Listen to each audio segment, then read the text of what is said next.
alimenté, par exemple, l'alimentation, il vous sort un signal sinusoïdal. Ça, c'est un oscillateur. Normalement, c'est comme un générateur comme ça. Bon. Est-ce que vous avez une idée de ce qu'il y a, de comment on pourrait faire ça? Les générateurs de fonctions, les cathardos au laboratoire, au CADA, Oui. un signal sinusoïdal, qu'est-ce qu'il y a à l'intérieur? Comment ils font pour générer un signal sinusoïdal? Comme c'est une idée. Alors, c'est ce genre de choses dont je voudrais vous parler. Comme ça, vous avez juste une idée. Parce que si jamais vous avez jamais fait ça. Est-ce qu'il y a quelqu'un qui a déjà eu un cours des oscillateurs? Les 10 étudiants présents.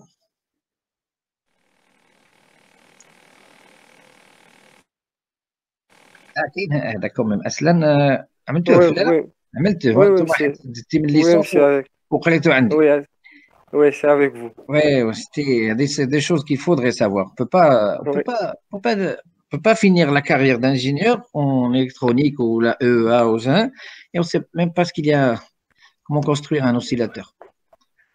Alors, je voudrais vous en parler rapidement oui, et simplement, et simplement. Alors, l'idée est simple. Pourquoi je vous en parle? Parce que ça ressemble un petit peu à l'automatique. C'est un sujet d'automatique, frère.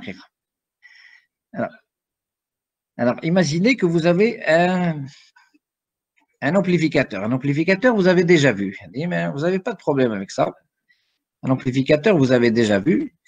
Alors, qu'est-ce qu'on fait? Un amplificateur, c'est vous injectez un petit signal, il vous sort un grand signal alternatif, n'est-ce pas? Imaginez que j'injecte 0,1 volts d'amplitude maximale. Et lui, c'est un amplificateur qui multiplie par 10. Alors, il va me sortir ici un signal d'amplitude 1 volt, n'est-ce pas? Bien, un amplificateur, vous savez le faire, donc il n'y a pas de problème. Bien, alors, l'idée, c'est quoi? C'est de démarrer à partir d'un amplificateur. De prendre la sortie de l'amplificateur. Hein, ça ressemble à un capteur, ça. Et on va le faire passer dans un circuit, en fait, qui divise par 10. Alors, qu'est-ce que je vais avoir ici? Qu'est-ce que je vais récupérer en sortie? c'est le signal d'entrée, 0,1.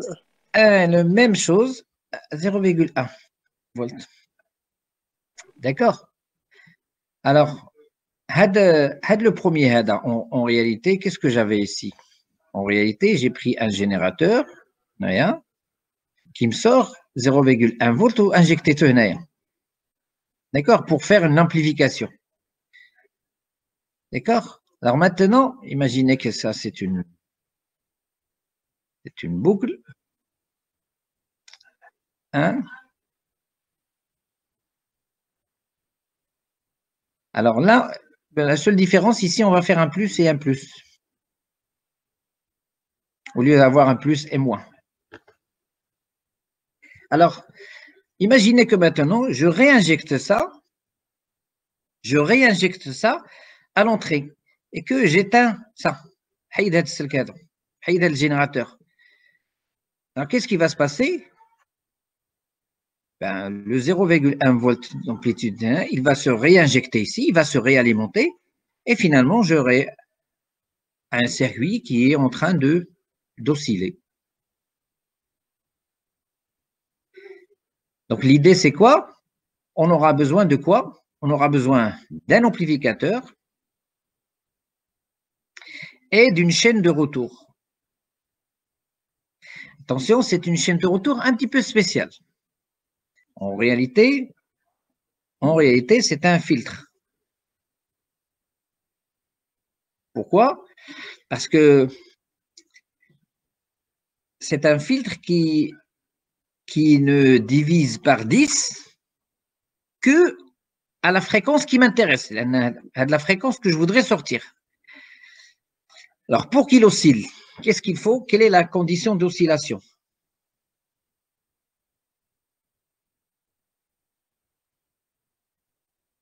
Quelle est la condition d'oscillation ici?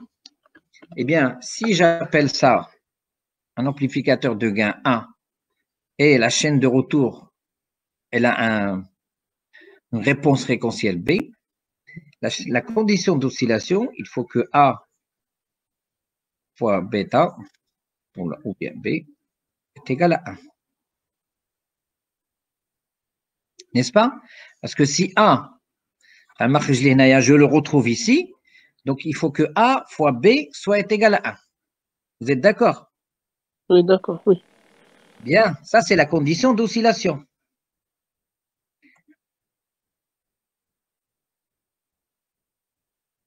Bon, alors pourquoi on a A et B est égal à 1? Parce que en automatique, qu'est-ce qu'on avait? Pour que le système oscille, on avait A, B est égal à moins 1. C'était le point critique. Quand la fonction de transfert passe par le point critique, on a un phénomène de pompage. Oui, oui. Ou la oscillation. On avait moins 1 ici, parce qu'ici, il y avait un signe moins. Là, on a un signe plus. D'accord? C'est pour cela qu'ici, on a plus 1. Donc, la condition d'oscillation, c'est quoi? En électronique, non pas en automatique, hein, parce qu'on prend de la sortie Hadi, on prend cette sortie et on la réinjecte. Elle ne suffit pas de déphasage. On prend cette sortie et on la réinjecte telle qu'elle est. Donc, on n'a pas moins. C'est pour cela qu'on n'a pas cette condition, mais on a cette condition. Donc, la condition d'oscillation devient, c'est ce qu'on appelle condition de Barkhausen. Condition d'oscillation, c'est quoi? Il faut que A, que le gain fois B. Alors, au lieu de faire B, je vais faire B de oméga 0 parce que cette condition ne sera valable qu'à une certaine pulsation à laquelle le système va osciller, est égal à 1, qui se traduit par deux conditions, bien sûr, module de A fois module de B de oméga 0 est égal à 1, et la phase de A plus la phase de B est égale à 0 degré ici. Hein, ce n'est pas moins 180, hein, parce que là, c'est plus 1. D'accord? Donc, si je veux faire un oscillateur, il n'y a pas plus simple. Je dois associer un amplificateur à un filtre. Bien. Alors, imaginez, je vais commencer par un filtre ici. Imaginez que j'ai un filtre dont la réponse fréquentielle est celle-là. Hein, ici, il multiplie par 1 sur 3 à une certaine pulsation oméga 0. Ça, je commence par le filtre. Alors, ce filtre, ce type de filtre, c'est un RC et RC. Comme ça. Hein, si vous prenez ce filtre-là, RC, RC, eh bien, si vous tracez la réponse fréquentielle, il va vous donner une courbe comme ça. Hein, le gain maximum, il sera 1 tiers. À une pulsation oméga 0 est égal à 1 sur 3 RC, quelque chose comme ça. On va voir ça. D'accord? Alors, imaginez que le filtre, il est comme ça. Alors, pour en faire un oscillateur, je dois mettre ici un amplificateur. Alors, quel doit être le gain de l'amplificateur? 3. Exactement. C'est un gain, il doit avoir un gain 3. Eh bien, je vais simplement prendre ce filtre, je vais réinjecter Hadinaya, et ça, je vais réinjecter Hadinaya, et ici, je vais récupérer un signal purement sinusoïdal à la pulsation Hadi. Parce que c'est la seule pour laquelle je respecte la condition d'oscillation. Parce que je peux avoir de la fréquence à oméga 1.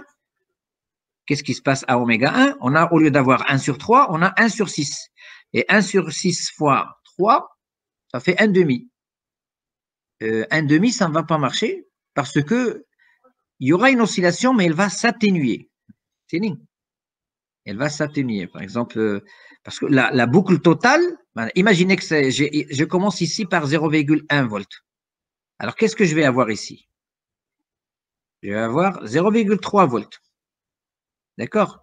Ce 0,3, quand il vient ici, et si jamais il est multiplié par 1 sur 6, qu'est-ce qui se passe? 0,3, 0,3 sur 6. D'accord? 0,3 sur 6.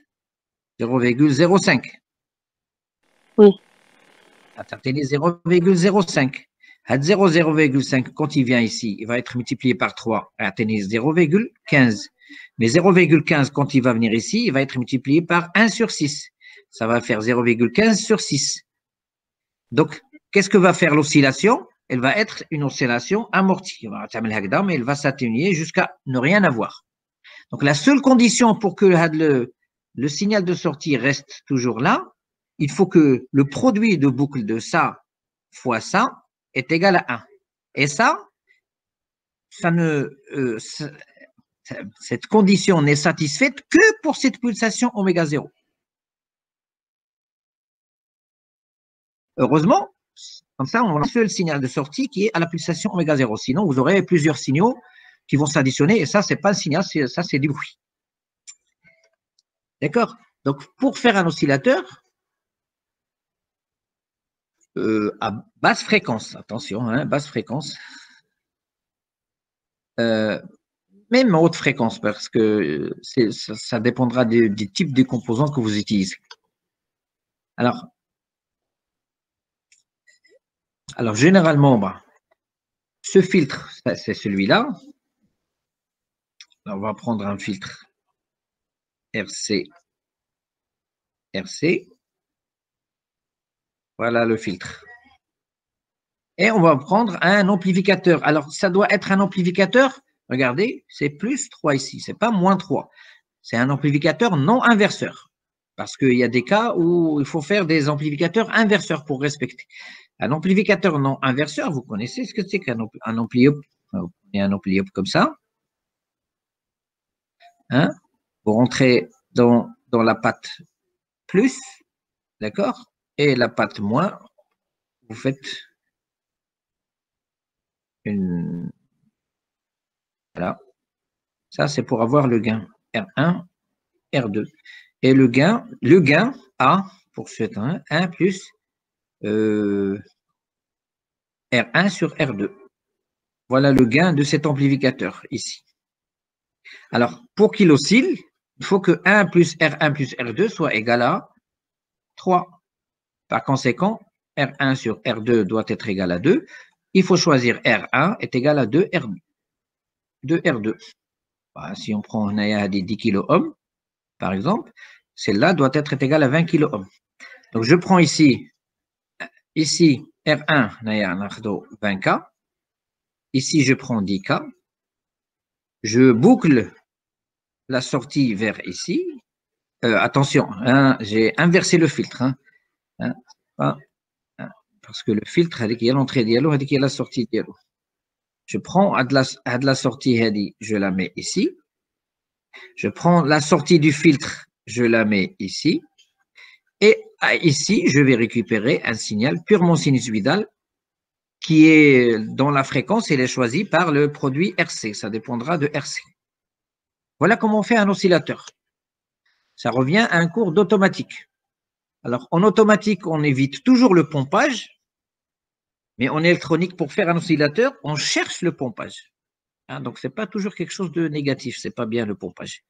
Le pompage, c'est le seul moyen de réaliser un oscillateur harmonique. Harmonique, c'est-à-dire, il sort un signal sinusoïdal. C'est différent des oscillateurs qui nous sortent des signaux carrés ou quelque chose comme ça, ou triangulaires ou quelque chose comme ça. Si on veut un signal harmonique comme ça, sinusoïdal, il n'y a que ça. Il n'y a pas un million de choses. Il n'y a que cette solution. Les différentes variantes que vous pouvez trouver dans la nature, ça sera différents types d'amplificateurs et différents types de filtres. Mais il y aura toujours ce petit bouclage. D'accord? C'est clair ou pas? Oui, monsieur. C'est simple. C'est simple comment faire un oscillateur. C'est tout simple. Il faut savoir ça. Vous, en tant qu'ingénieur, il faut savoir qu'un oscillateur, en réalité, c'est un amplificateur qui est bouclé par un filtre et dont le produit des deux fonctions de transfert est égal à 1 pour que le chose oscille. Alors, quelqu'un d'entre vous devrait me poser la question suivante. Parce qu'ici, on a un petit problème de l'œuf et de la poule. Parce que le signal qu'on avait ici, au début, comment il va sortir? Le signal 0,1 منين غتجي هاد 0,1 فولت في الاول؟ منين غتجي ديك 0,1 فولت, n'est-ce pas? Ah, c'est une bonne question, ça. Oh, pourtant, tu vas faire le cours. Alors, quelle est la fonction de transfert en boucle fermée? Si vous avez A, et si vous avez B, et vous avez un système comme ça. Alors là, je fais un plus et un plus. Hein. Ça, c'est VE, ça, c'est VS. Alors, VS sur VE est égal à 1 sur 1 moins AB. Hein, ce n'est pas en automatique, on avait ici un moins, c'était 1 plus AB. Alors, regardez bien s'il vous plaît, quand AB est égal à 1, quel est le gain?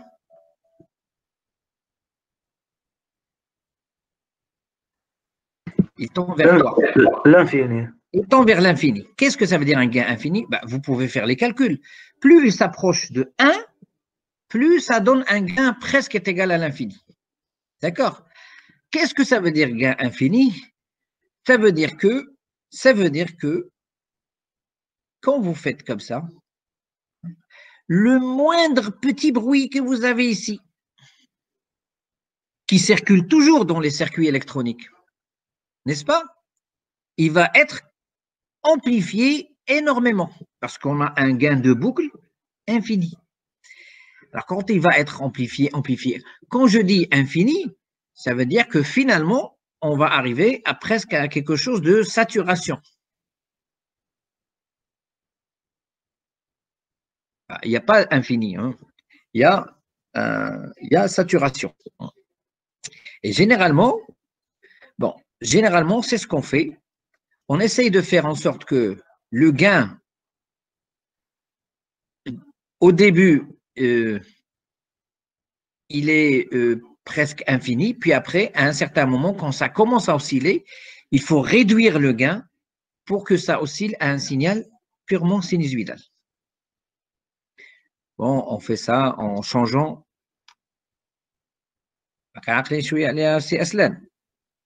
Oui, si, oui. On va faire varier le gain avec un circuit, avec un transistor à effet de champ qui va faire en sorte que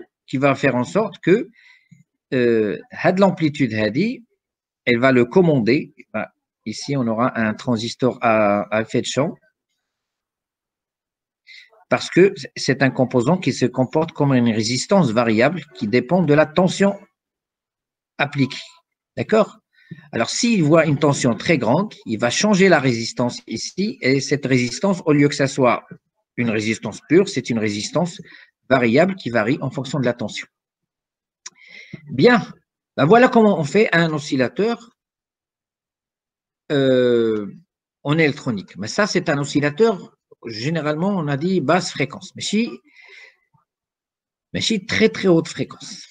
Alors, je vous dis tout de suite, oui.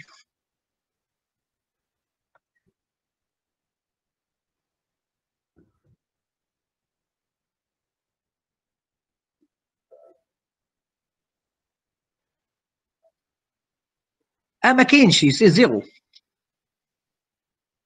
C'est 0. On a VE est égal à 0.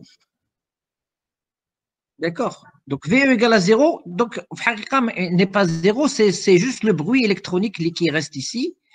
C'est lui qui va faire démarrer. Alors, je vais vous dire une anecdote.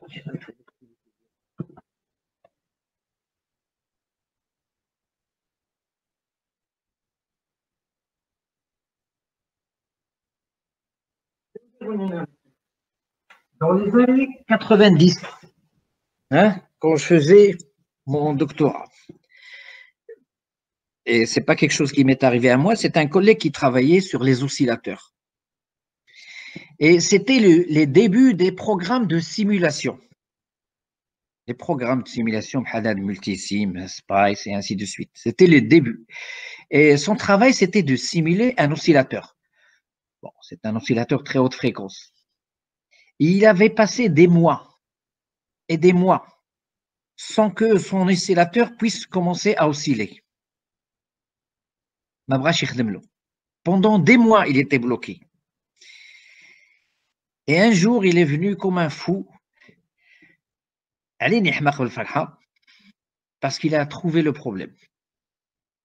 Il a discuté avec un autre prof qui lui a expliqué qu'un oscillateur, la seule chose qui fait démarrer un oscillateur, c'est le bruit.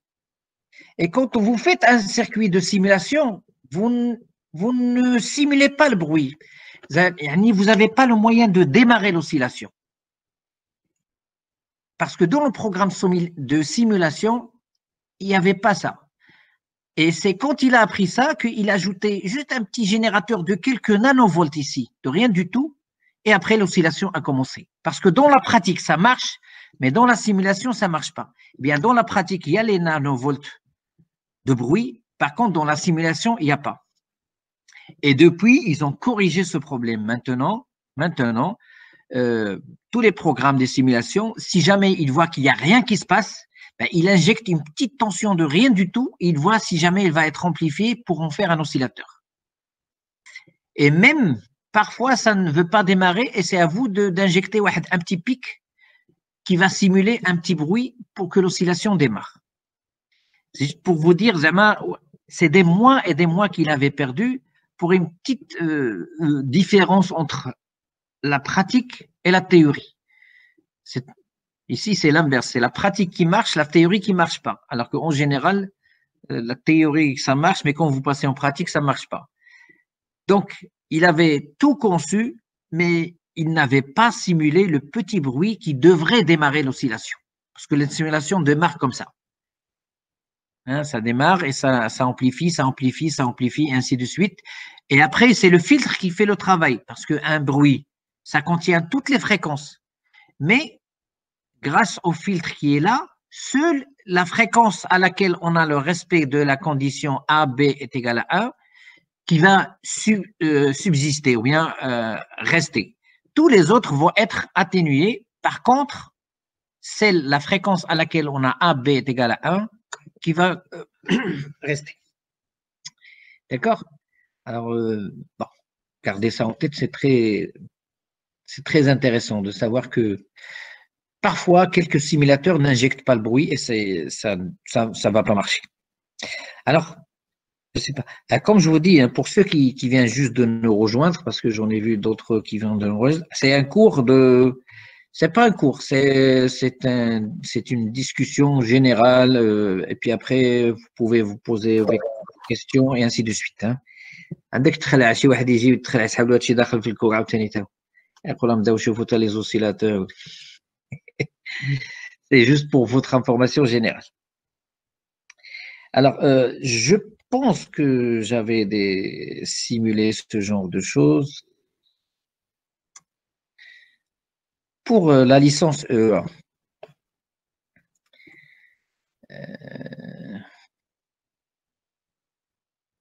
Oscillateur RC, TD3.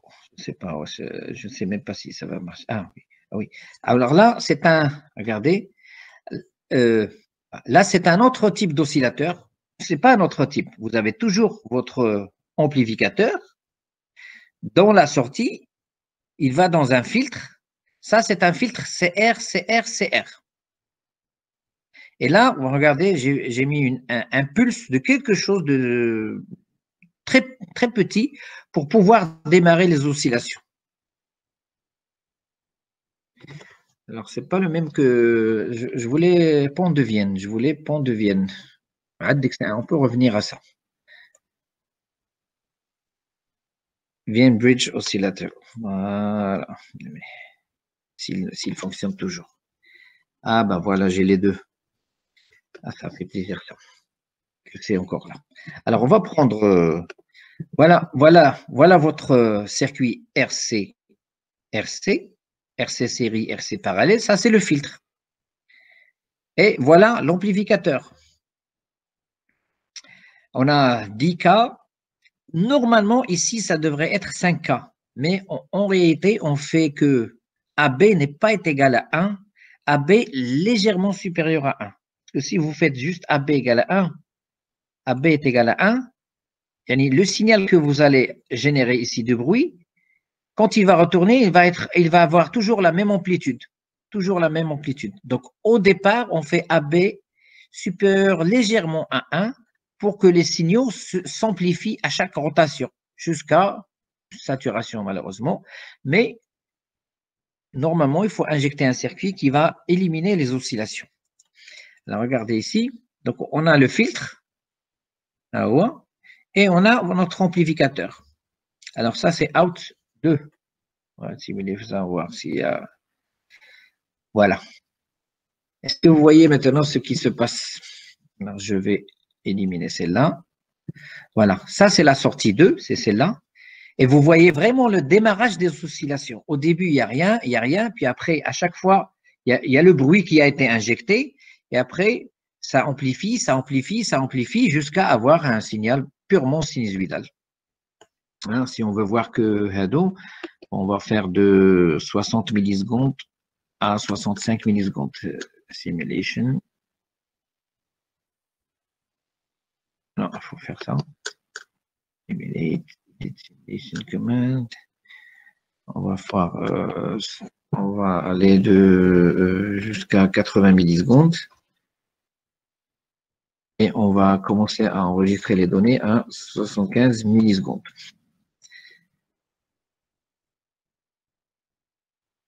Voilà. Voilà, on va voir que la partie oscillation. Alors, vous voyez, regardez qu'est-ce qui se passe. Bon, on a presque un signal vraiment sinusoïdal, mais regarde, qu'est-ce qu'il y a ici? Saturation. Et saturation, parce que had A fois B, il est toujours supérieur ou égal à 1, un petit peu plus grand que 1. Il n'y a pas moyen de l'arrêter.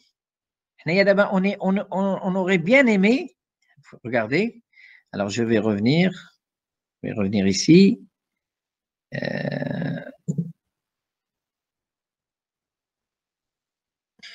Regardez, il y a AB supérieur à 1, supérieur à 1, supérieur. On aurait bien aimé, par exemple, arrêter ici. AB, on aurait bien aimé l'arrêter ici. Comme ça, on n'arrive pas jusqu'à la saturation. Maintenant, entre 24 et 30 millisecondes. Je vais voir ça. Alors, 6 minutes. Je vais aller jusqu'à 39 secondes.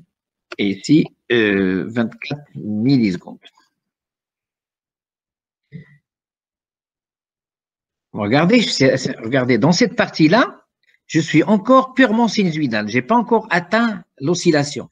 On aurait préféré qu'une fois arrivé à cette étape, que le gain passe de AB supérieur à 1 jusqu'à AB est égal à 1. Normalement, c'est comme ça qu'on voit les choses.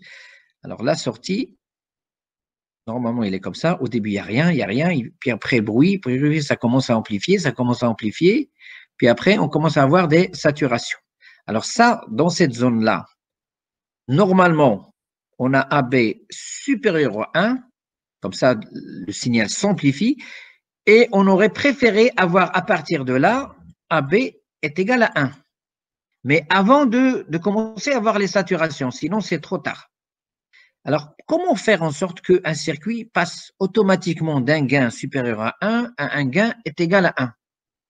Eh bien, tout simplement, en faisant quoi? Transistor à effet de champ. Un transistor à effet de champ.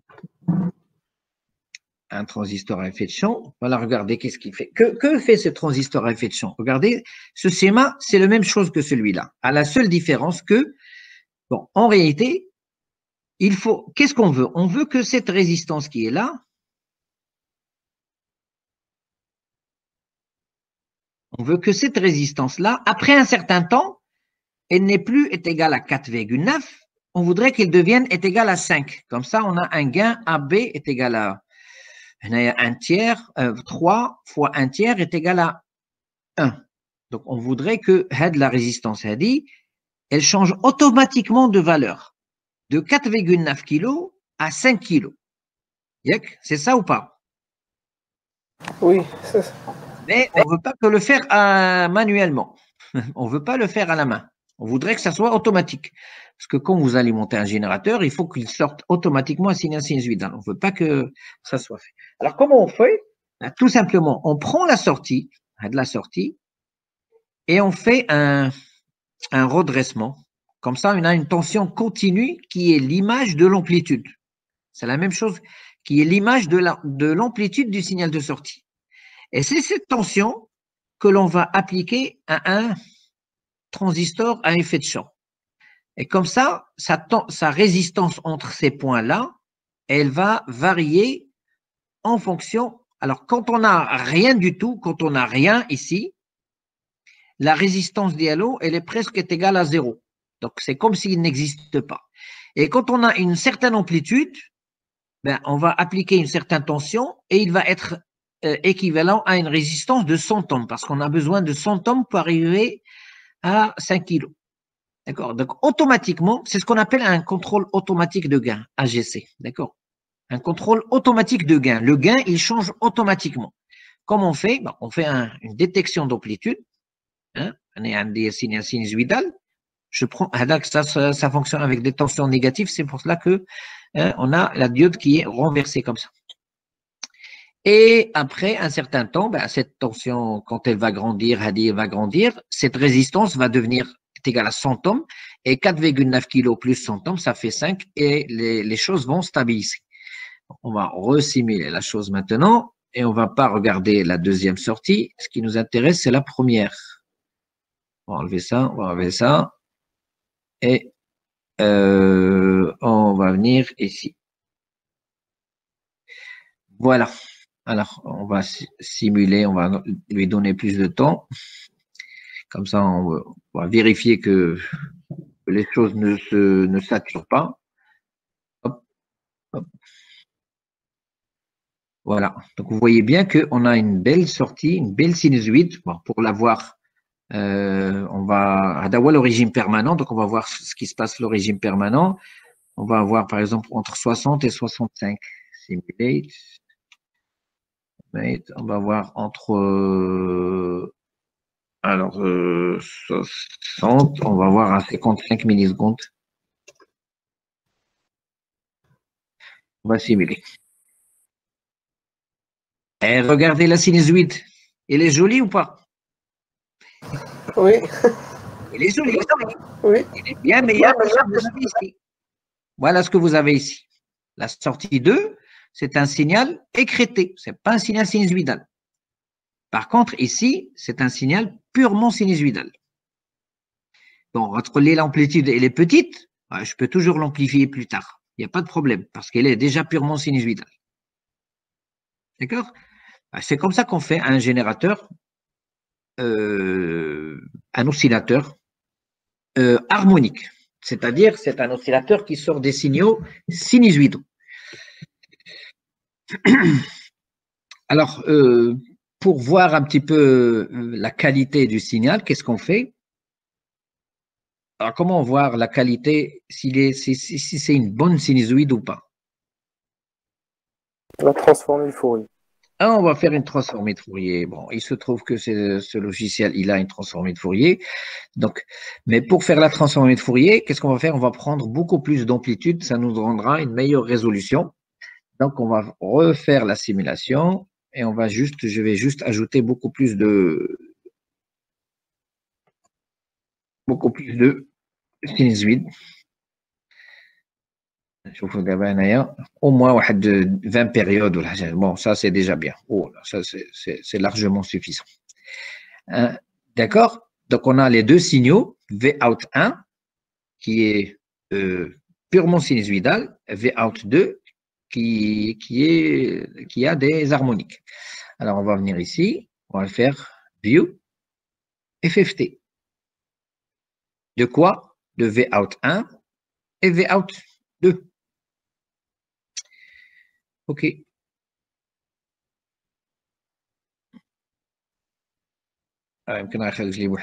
C'est pas grave. Alors, on va faire Vout 1. Alors, Vout 2, on commence par celle qui a des harmoniques. Hop, voilà. Alors, voilà ce que vous voyez. Alors, voilà la fréquence fondamentale et voilà les harmoniques. Tout ça, ce sont des harmoniques. Alors, bon, à l'échelle linéaire, c'est pas alors, on va faire une échelle linéaire. Voilà. À l'échelle linéaire, on ne voit pas très bien parce que vous voyez la fondamentale, d'accord? Ça, c'est la fréquence fondamentale.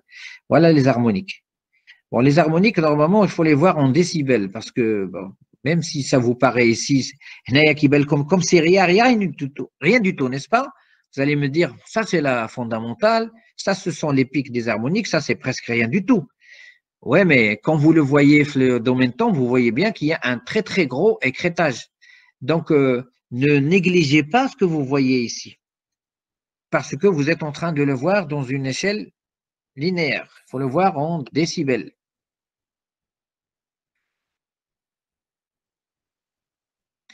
D'accord? Alors, on voit bien qu'il y a des harmoniques. Alors, on va avoir la première harmonique, par exemple. Alors, l'amplitude, c'est 20 dB, de 20 dB. Généralement, on essaye de voir, quand on regarde le spectre d'un signal et qu'il y a des harmoniques, ça, c'est la fondamentale, F0, d'accord? Et ça, c'est 2, F0, ça, c'est 3, F0. Un bon moyen de comparer, c'est de comparer l'amplitude de la fondamentale à la plus proche harmonique. C'est cette différence-là, delta en décibels. Ça fait combien? D'accord? Ben, c'est ce qu'on va faire. Ici, on va essayer de voir ça. On va voir, on va sortir des curseurs, 2 curseurs, parce qu'on va faire une comparaison. Alors, le premier curseur, on va le mettre sur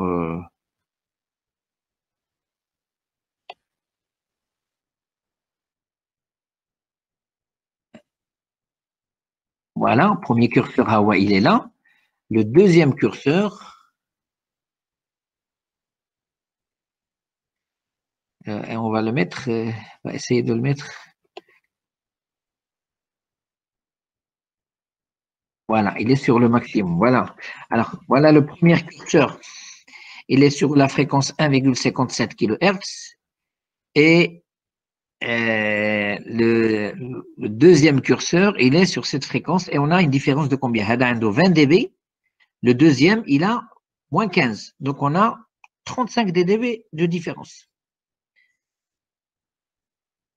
Alors, 20, une amplitude de plus 20 dB. Et celui-là, il a une amplitude de moins 15 dB. Donc, on a une différence de combien? De 35 décibels entre la fondamentale et la première harmonique. D'accord? Bon, on va voir maintenant la même chose pour plot settings, la view FFT du signal numéro 1. OK. Vous voyez, enfin, nous, les harmoniques. Qui bien comme chez les harmoniques. Allô, allô? Non, monsieur. C'est presque rien. Rien du tout, rien du tout. Parce que c'est un signal purement sinusvital. Hein, on l'a rattrapé avant qu'il y ait un problème de saturation. Mais qui n'est chez les harmonies, il n'y a même pas. La première harmonique, alors si on fait, ça fait à l'échelle ici, ça c'est presque 0, 0, moins 10, moins 20, moins 30, moins 40, moins 50, moins 60. Moins 60 dB à peu près. D'accord? Donc voilà. Donc, il n'y a rien à expliquer. Alors que dans l'autre cas, donc dans l'autre cas, on a ici presque 0 décibel, mais la première harmonique, il se trouve à moins 60. Et puis, presque rien du tout. Bien. Alors, est-ce que c'est clair? Oui, oui. Oui, monsieur. Je comment essaye de récupérer n'importe quel ampli-up, hein? Essaye de faire, alimente-le, l'alimentation, vous faites ce que vous voulez, mais essayez de faire quelque chose. Testez-le. Hein? Tu prends un de l'ampli-up, tu as l'alimentation plus ou moins 15 volts, d'accord? Plus ou moins 15 volts. Tu boucler la partie négative avec deux résistances, bon, je suis compliqué, il faut trouver le bon, parce que si vous ne trouvez pas le bon, il faut changer cette résistance, parce que ça dépendra de la résistance qu'il donne à la tension que vous voulez que ça stabilise. D'accord? Sinon, vous faites rien que ça. Et pour faire un oscillateur, un générateur de fonction, généralement, les générateurs de laboratoire, les qui connaissent, vous avez déjà travaillé avec un générateur de fonction. Alors, qu'est-ce que vous faites généralement? Un générateur. Hein? Je sais pas, ça me rappelle un CC, ça.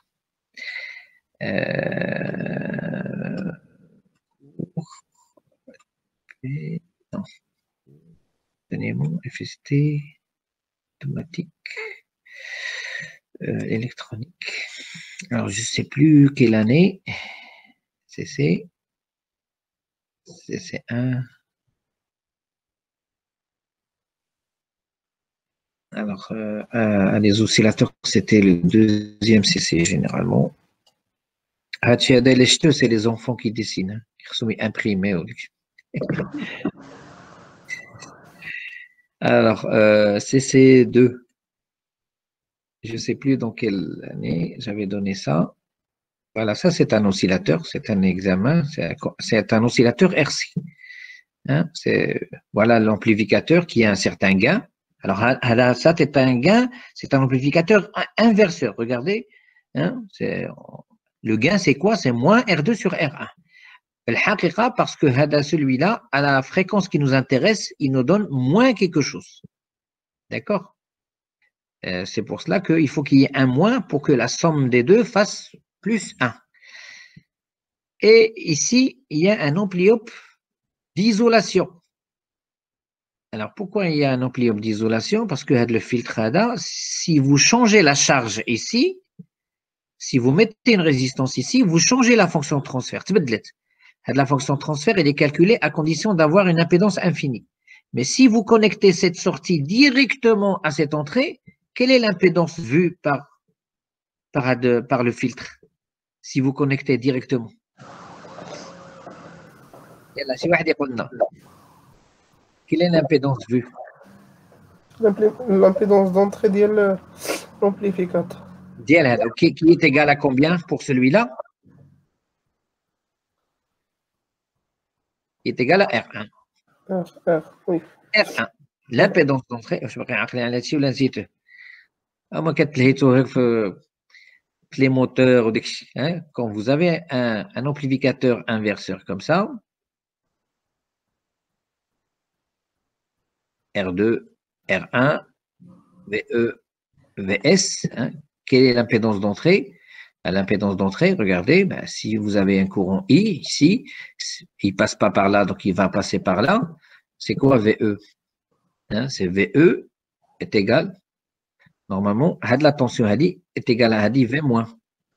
V plus. Alors, c'est un amplificateur en régime linéaire, donc on a V moins est égal à V plus, et comme V plus est égal à 0, donc c'est 0. Donc, finalement, on a VE est égal, normalement, c'est VE moins V moins est égal à R1 fois I. Or, Hada est égal à 0, donc on a VE sur I est égal à R1. VE sur I, c'est quoi? C'est l'impédance d'entrée. C'est cette tension sur le courant qui sort d'ici. Donc, ça, c'est l'impédance d'entrée, c'est R1. Donc, l'impédance d'entrée d'un ampli-up comme ça, c'est impédance R1.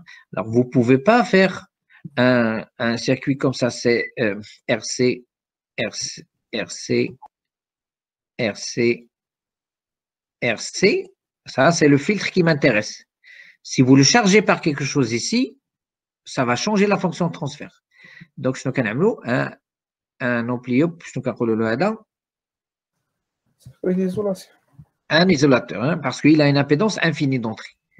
Et ici, on met notre amplificateur classique, l'Iratini R2, R1.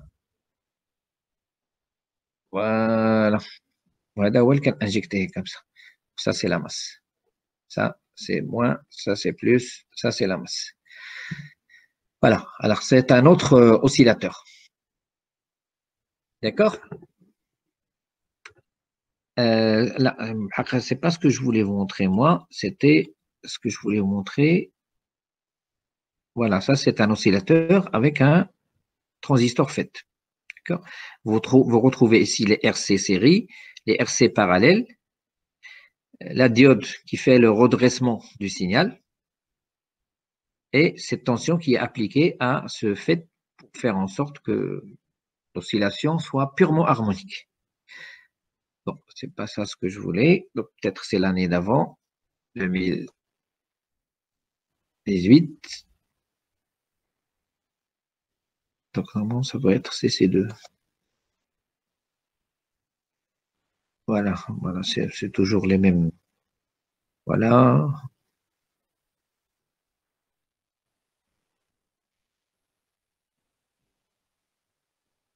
Bon, bref. Bref.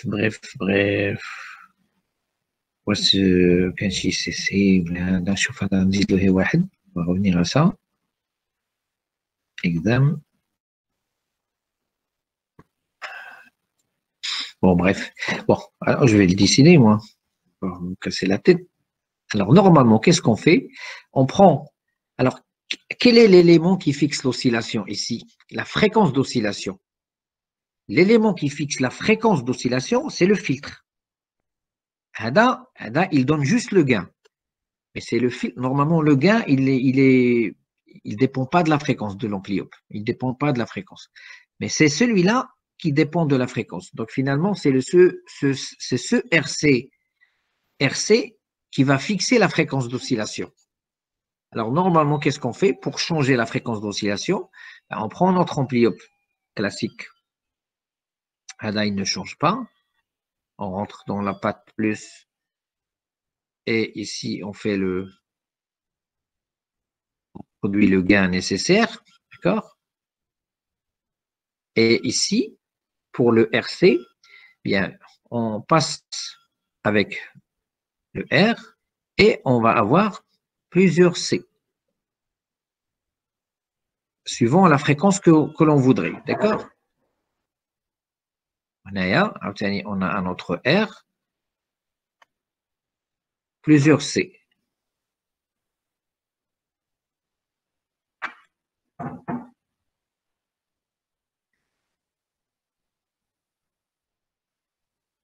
Alors ici, on fait une commutation. Dès que les petits boutons, lesquels pour changer la bande de fréquence, en fait, vous êtes en train de changer les condensateurs. Et vous avez un bouton pour changer le R. Généralement, on va les dessiner comme ça parce que ils vont changer en même temps. On va faire on dessine comme ça pour vous montrer qu'ils vont changer en même temps. Quand vous changez ce C, vous changez également le C qui se trouve ici. Par exemple, C1, C1, C2, C2, et ainsi de suite. Le R, vous le faites changer pour faire une variation continue de la fréquence. Et quand vous voulez, ça c'est pour changer la gamme, et ça c'est pour changer la fréquence d'oscillation. C'est comme ça qu'on réalise un générateur de fonctions. Si je viens ici, hop, function generator lab.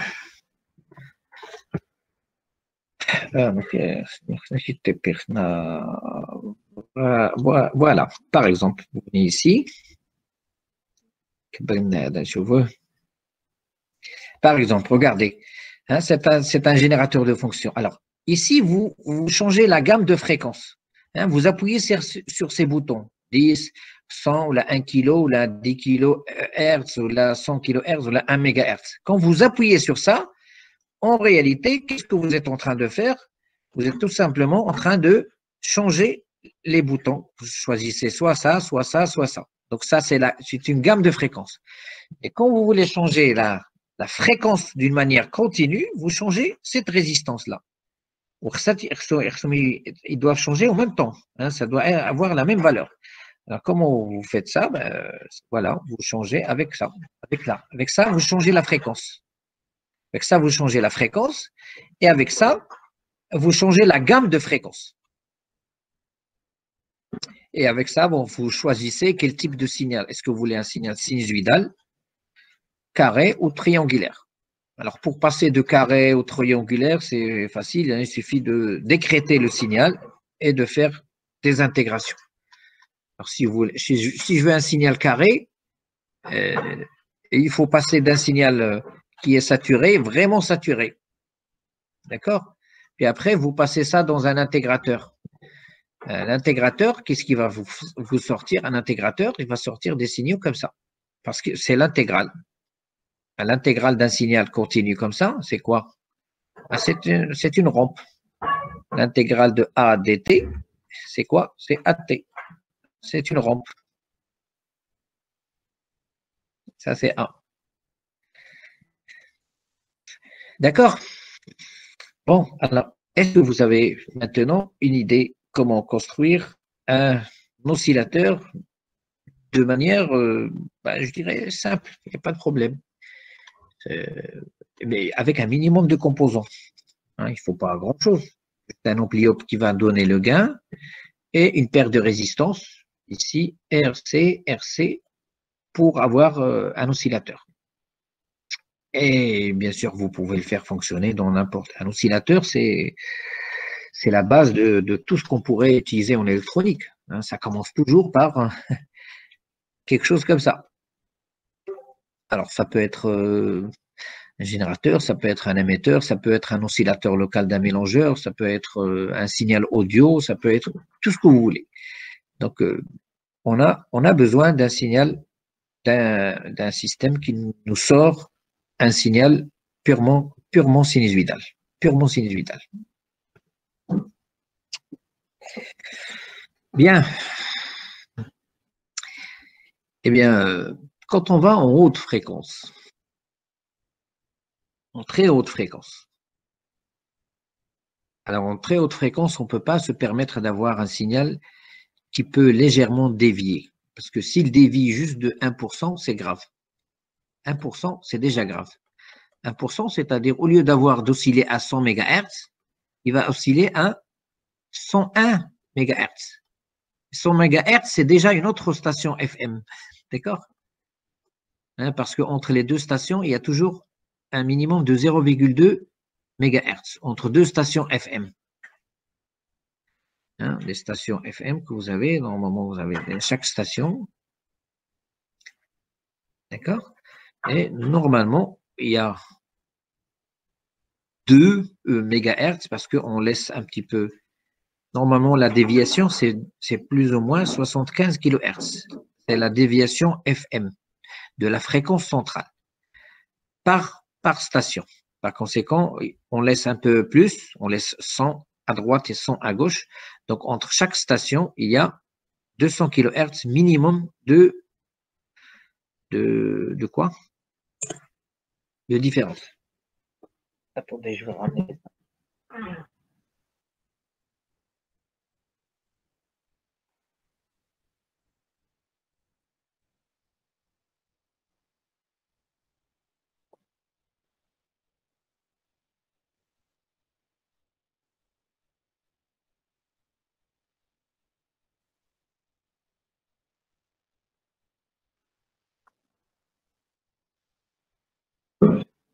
J'ai ici un petit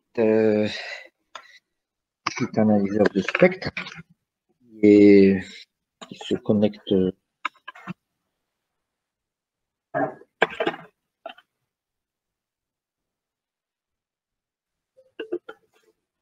Là.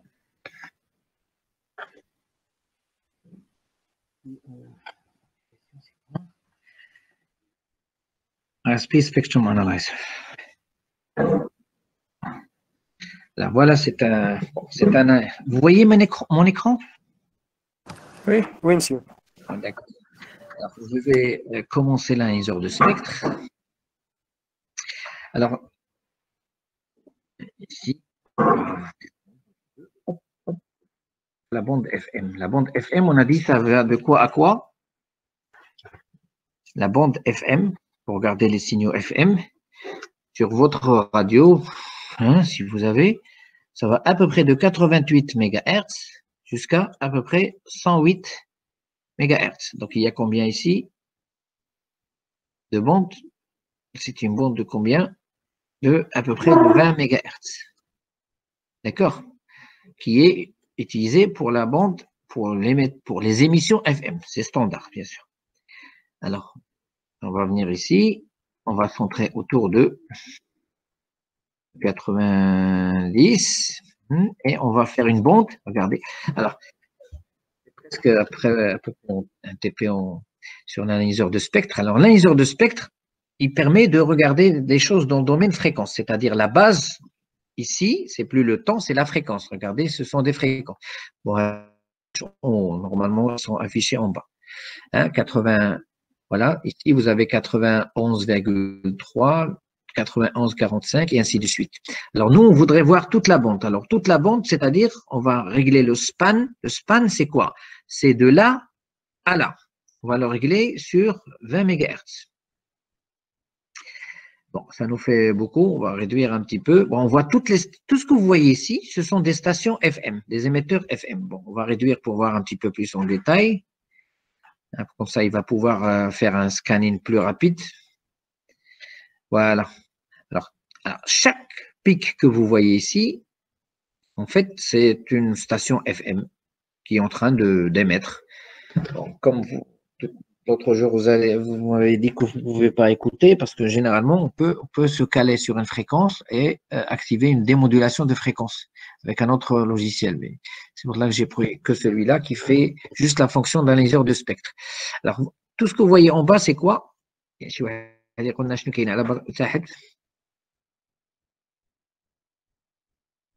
Alors, si je fais comme ça. Oh oui. C'est le bruit. Hein, parce qu'un analyseur de spectre, parce que si vous prenez un oscilloscope, si vous prenez un oscilloscope, et si vous le mettez vraiment sur le calibre le plus petit, je ne sais pas moi, 0,1 millivolt, eh bien, vous n'allez rien voir. C'est presque rien du tout. Presque rien du tout. Parce qu'en réalité, il y a du bruit, mais c'est un bruit qui fait à peu près dans les microvolts. Si vous prenez l'oscilloscope, prenez un oscilloscope, au lieu d'appliquer un signal à l'entrée, d'accord, je prends ici, je mets une petite résistance de 50 ohms. Allez hop, qui est à température ambiante. Je suppose que cet oscilloscope, il a une bande passante de 20 MHz. Hein, les oscilloscopes, ils ont tous une bande passante B. Yak, vous savez ou pas?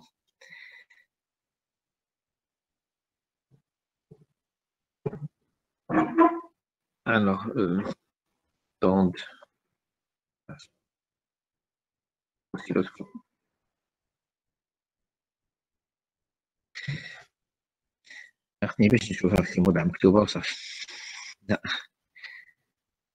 Par exemple, cet oscilloscope.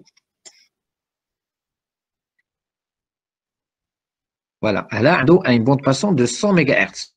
Vous voyez, 100 MHz. Ça, c'est la bande passante.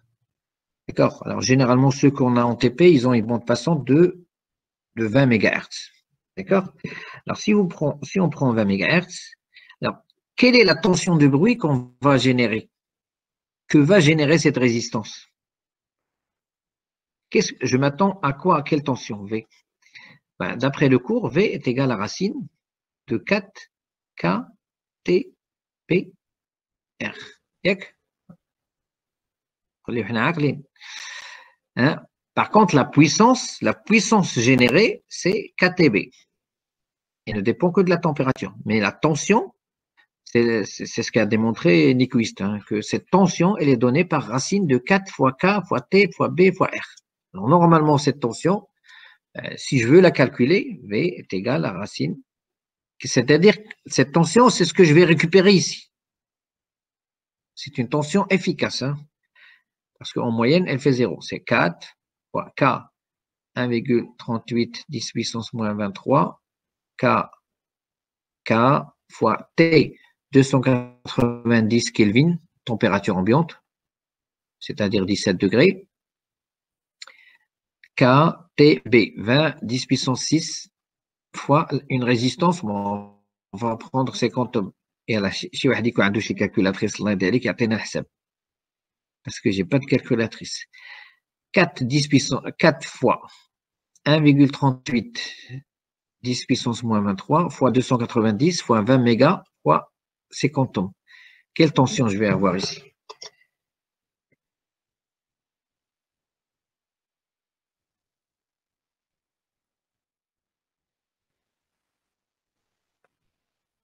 Euh, 4 fois 10, 10 à la puissance moins 6. 4 fois 10 est égal à 4 microvolts. Très bien. Alors, 4 microvolts, est-ce que vous allez pouvoir le voir ici? Sur un oscilloscope, même avec une échelle de 0,1 millivolts par carreau. Ce n'est pas possible. Donc, cette tension, vous n'allez pas pouvoir. Par contre, sur un oscilloscope, sur un analyseur de spectre, oui. Parce qu'un analyseur de spectre, c'est beaucoup, beaucoup plus sensible qu'un oscilloscope. D'accord?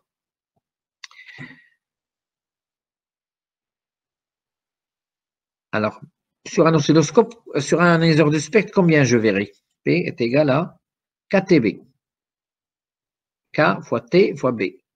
Bon, essayez de faire le calcul, s'il vous plaît. K fois T fois B. Bon, on va prendre B est égal à 20 MHz, par exemple. D'accord? Donc, ça fait combien? Ça, c'est le minimum. Hein? C'est donc 1,38, 10 puissance moins 23, fois 290, fois B, 20 MHz. 20, 10 puissance 6. Alors ça va donner une puissance en watts. Alors, puissance en dBm.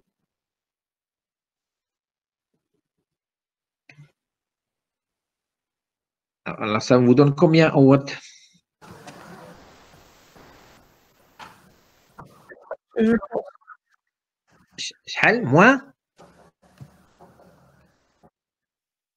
Moins 130 dBm.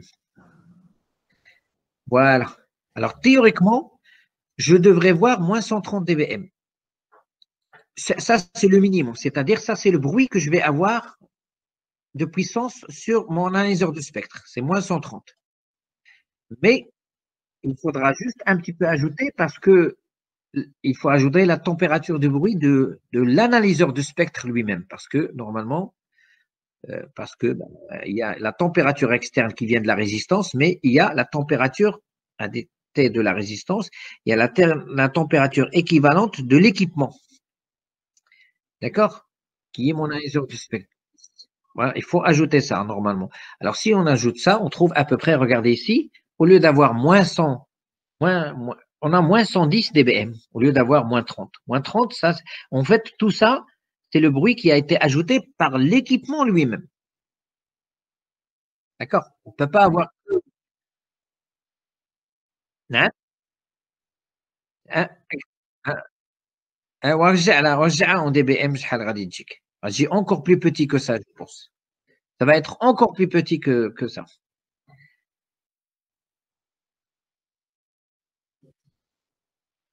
Bon, c'est pour cela que l'essentiel que je voulais vous dire, c'est que ce que vous voyez ici, c'est la puissance du bruit capté par l'antenne, bien sûr, parce que là, j'ai une antenne qui est connectée au récepteur. Alors, c'est juste pour vous montrer ce que j'ai maintenant. Ce que j'ai maintenant, c'est juste un petit appareil, d'accord, un petit analyseur de spectre connecté avec une antenne externe, comme ça, et il y a un port USB qui est connecté à mon PC. Et avec un logiciel, je regarde un petit peu le spectre capté par cette antenne.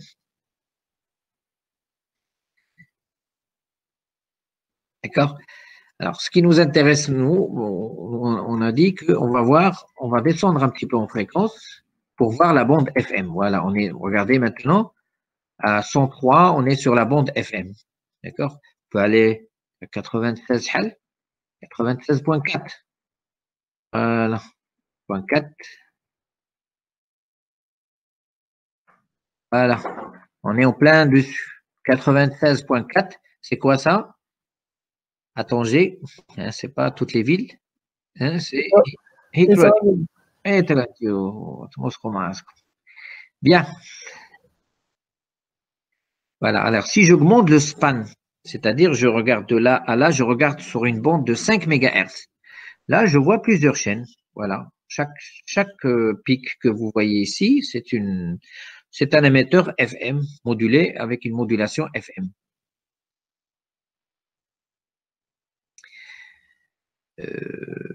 Et après, bon, vous pouvez toujours aller dans une autre bande, par exemple dans les 120.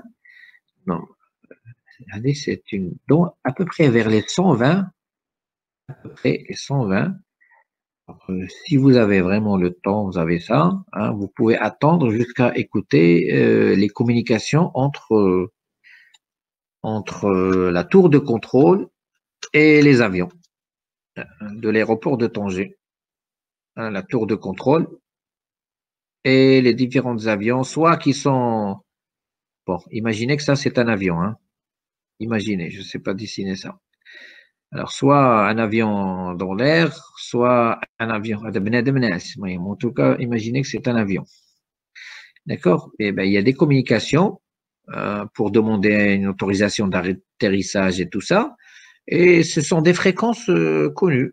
119,5 MHz ou quelque chose avec une modulation AM. Alors, aéroport Tanger. Aéroport Tanger. Fréquence pour. Mais ça, c'est pour vous montrer que c'est pas quelque chose de caché ou la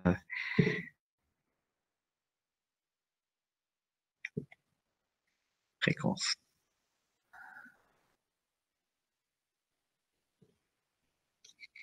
Voilà, alors ça c'est, je pense, voilà, c'est pour Tanger.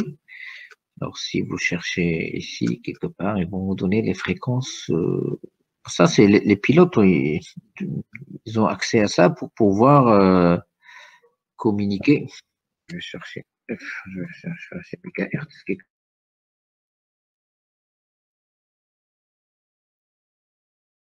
5.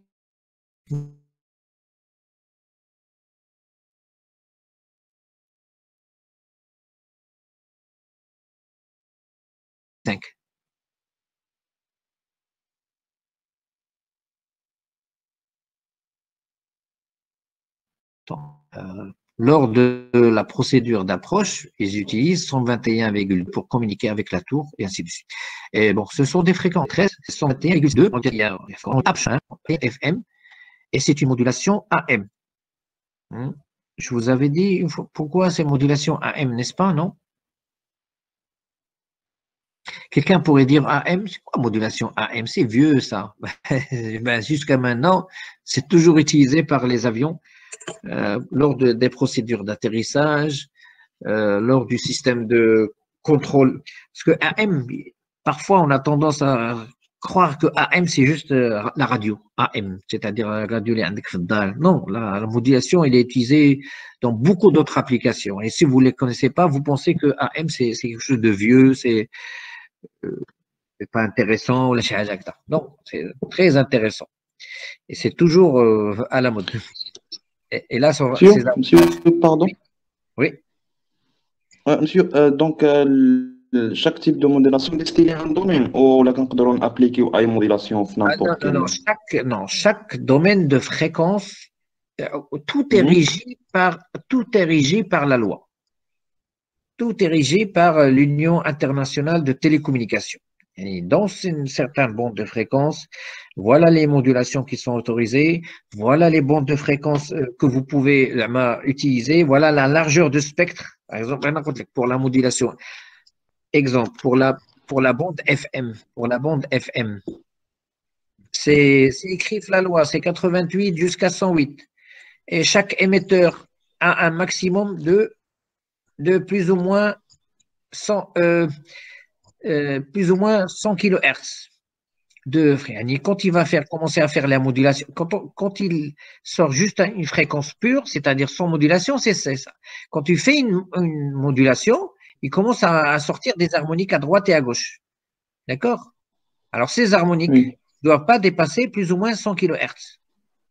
Sinon, vous allez rentrer dans la bande de fréquence de l'autre émetteur FM qui est à droite ou bien que de celui qui est à gauche. Oui, monsieur. D'accord? Oui. Au niveau D'accord, merci. local, c'est l'ANRT qui décide ça. ANRT. ANRT. Je pense que j'avais une fois téléchargé parce qu'il est grand. ANRT. Merci, monsieur. Je vous en prie. ANRT, c'est l'ANRT. L'Agence nationale de réglementation de télécommunications. Protocole, mesure. Ah, plan de fréquence. Voilà, plan de fréquence du Maroc.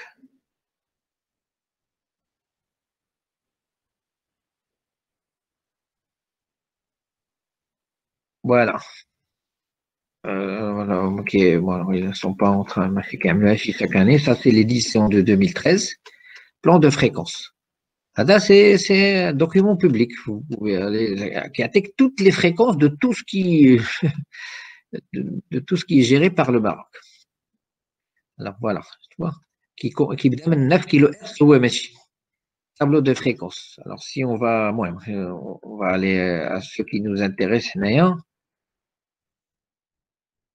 ce qui nous intéresserait. En tout cas, dans le document, il y a tout. Alors ça, on est arrivé à 18.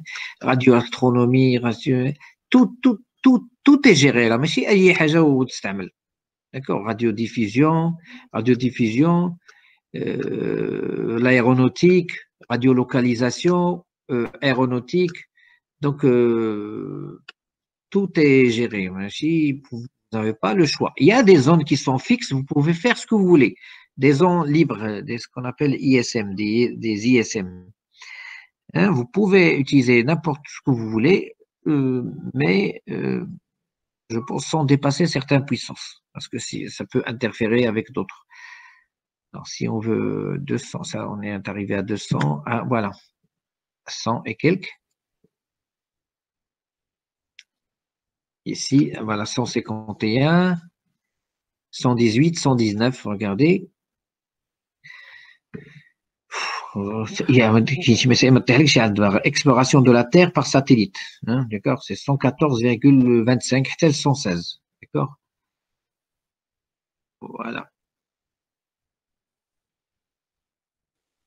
119, exploitation de la Terre, fixe, intersatellite, exploration de la Terre par satellite. Ok, explorer la Terre. Hein.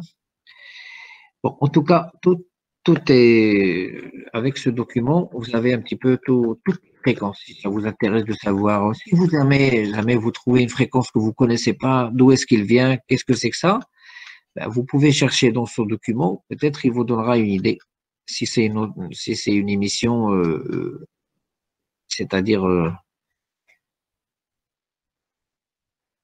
autorisée.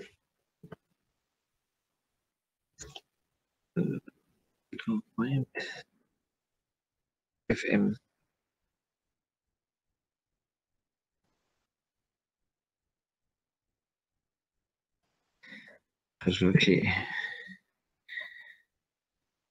On va chercher juste radiodiffusion. Radio. Bon,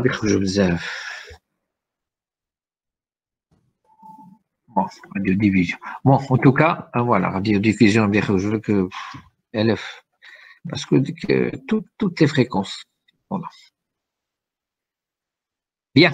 En tout cas, bon, bref, vous avez, c'est l'ANRT, il faut chercher dans l'ANRT document pour tout ce qui est normes de diffusion pour les fréquences au Maroc, bien sûr. Ou les normes qui sont internationaux, parce que par exemple, le Hada, il gère toutes les fréquences au Maroc. Par exemple, pour les FM, hein, il donne les fréquences à FES, par exemple. Hein, il y a plusieurs émetteurs. Alors, on va les classer pour qu'il n'y ait pas d'interférence. Qui est-ce qui fait ça? Qui est-ce qui donne la fréquence? C'est l'ANRT.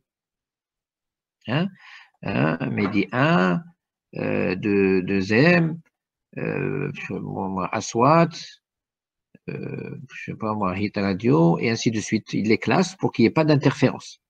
Et par contre, ceux qui sont là, à Tanger, il faut faire une coordination avec l'Espagne, parce que ça arrive facilement de là à là.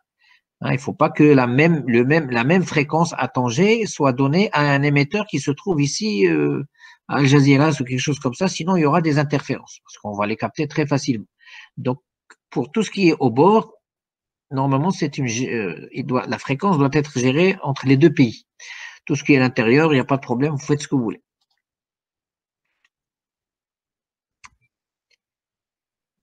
Voilà. Voilà ce qui est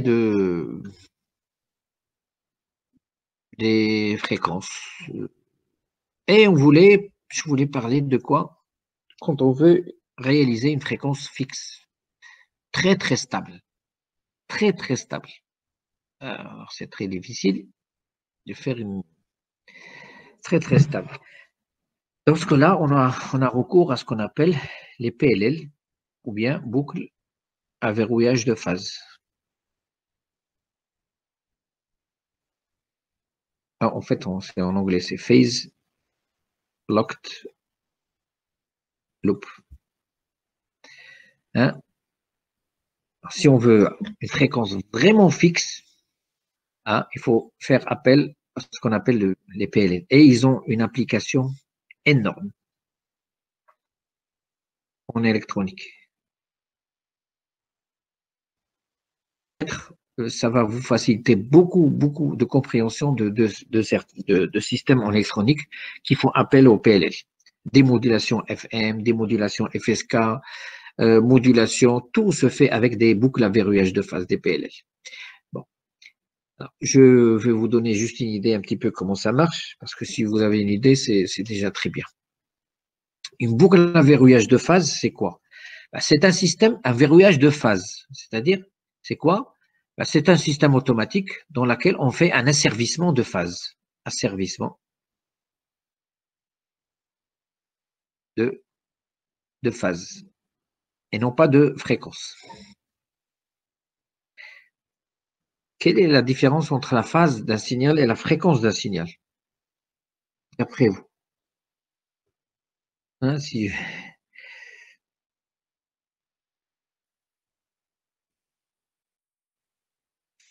A cosinus oméga t plus phi. Quelle est la phase, quelle est la fréquence de ce signal?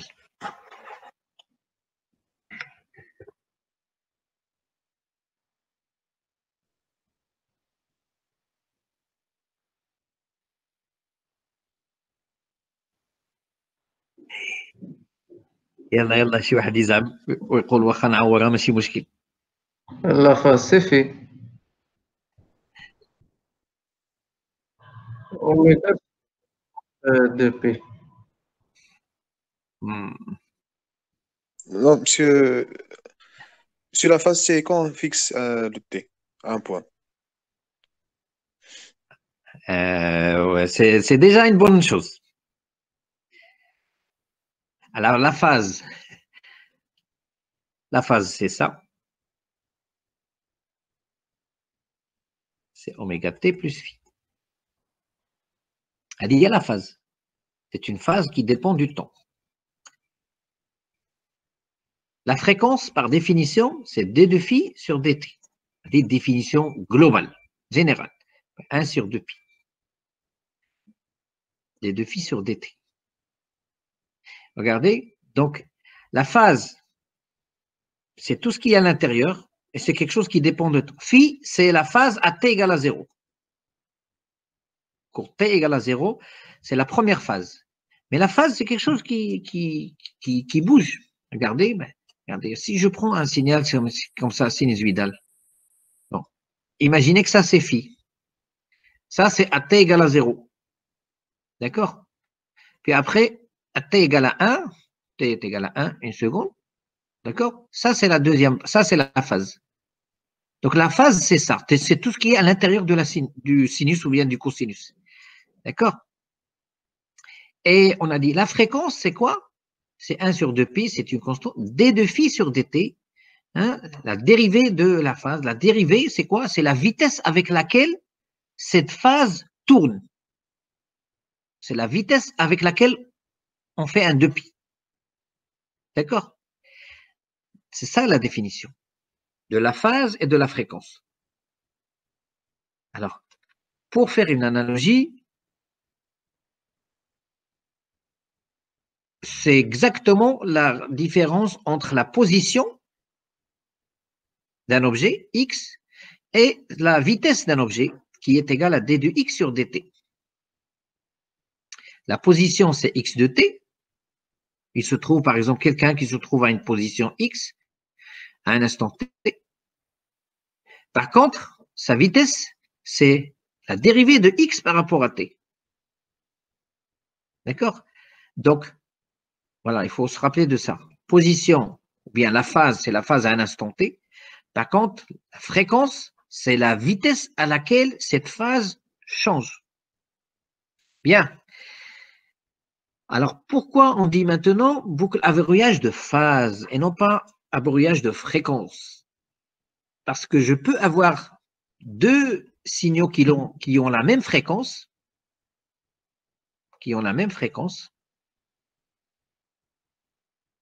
mais qui ne sont pas calés l'un sur l'autre. Pourquoi? Parce qu'ils n'ont pas le même déphasage, phi.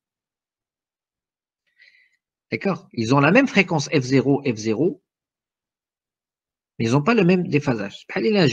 Imaginez deux personnes qui sont en train de courir à la même vitesse, d'accord? Ils ont la même vitesse V, mais ils ne sont pas à la même position. D'accord? Ils vont toujours rester comme ça, il y aura toujours un problème. Alors nous, on essaye d'avoir une boucle à verrouillage de phase, c'est-à-dire même la position doit être égale.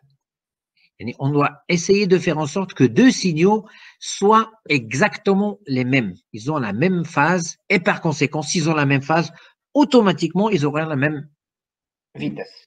Parce qu'ils ont la même phase. S'ils ont la même position x, c'est-à-dire le d de x sur dt, a fortiori, ça sera la même chose. Bon, alors c'est ça la différence entre la phase et la fréquence, ou bien la pulsation.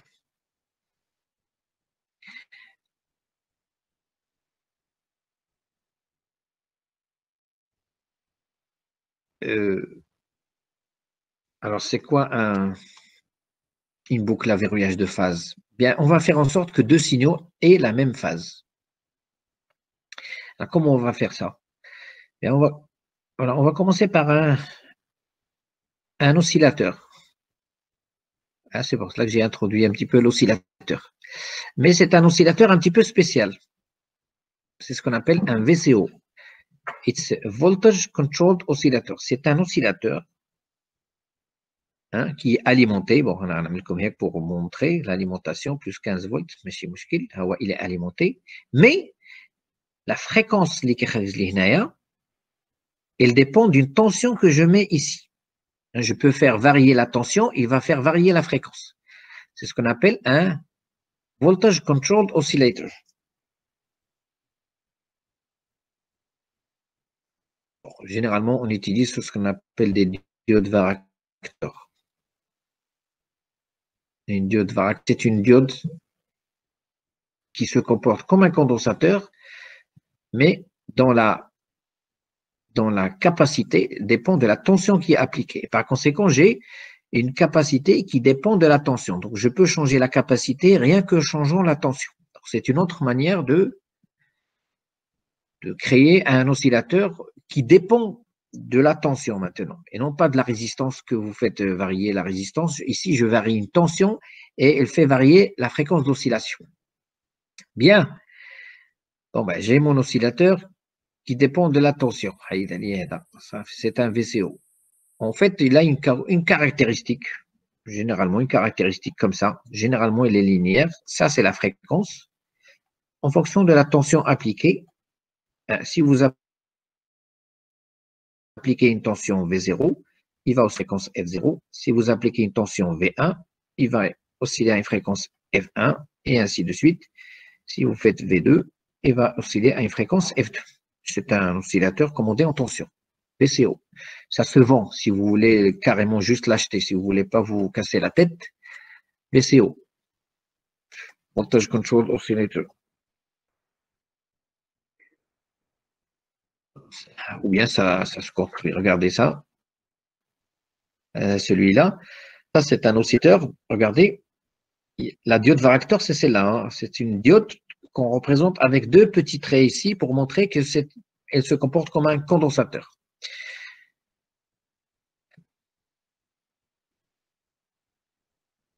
Est-ce qu'il y a des schémas? Oui, parce que ça s'achète un VCO. Hein, vous pouvez. Ah, c'est pas ça. Hein. Voltage Controlled Oscillator. Alors, on va faire le texte avec le siège. Alors, Voltage Controlled Oscillator. Alors, en français, on dit oscillateur commandé en tension.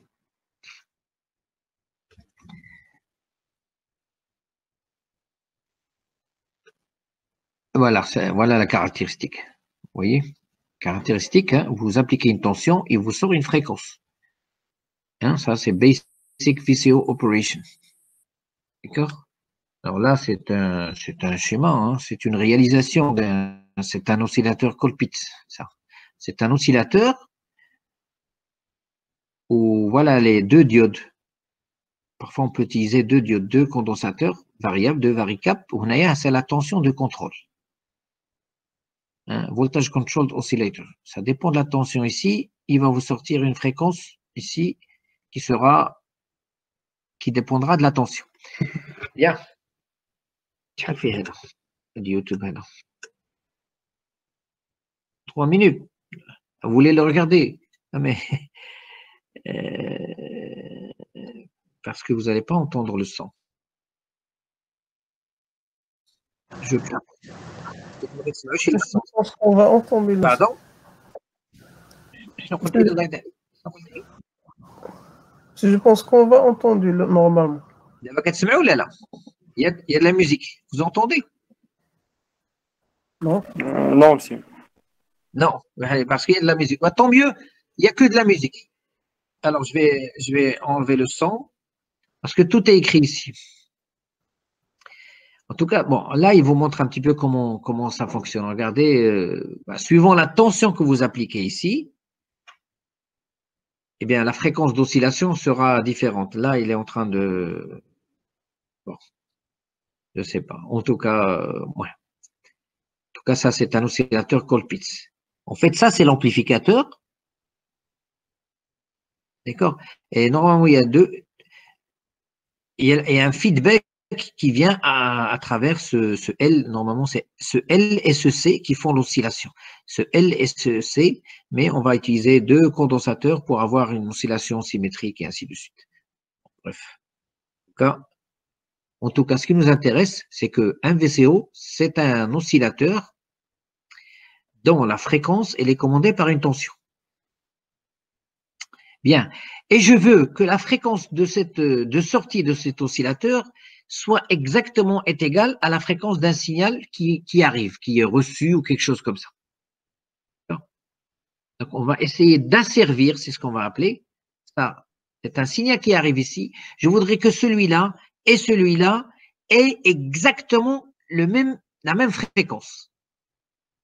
D'accord? Alors, comment on va faire ça? Comment on va faire ça? Eh bien, on va prendre un oscillateur, comme ça, celui-là, hein, et on va venir ici, et on va venir ici, et la première des choses, on va faire une comparaison. Hein, ça vous rappelle un petit peu d'automatique. Une comparaison de quoi? On va faire une comparaison de phase. Comparaison de phase. Ou bien ce qu'on appelle un détecteur de phase.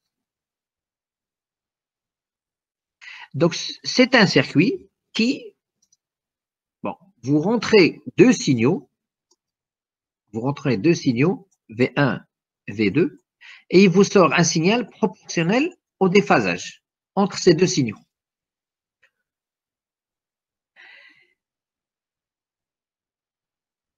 une réalisation très simple, si les signaux sont carrés, une réalisation, je pense que c'est un OU exclusif avec un circuit RC.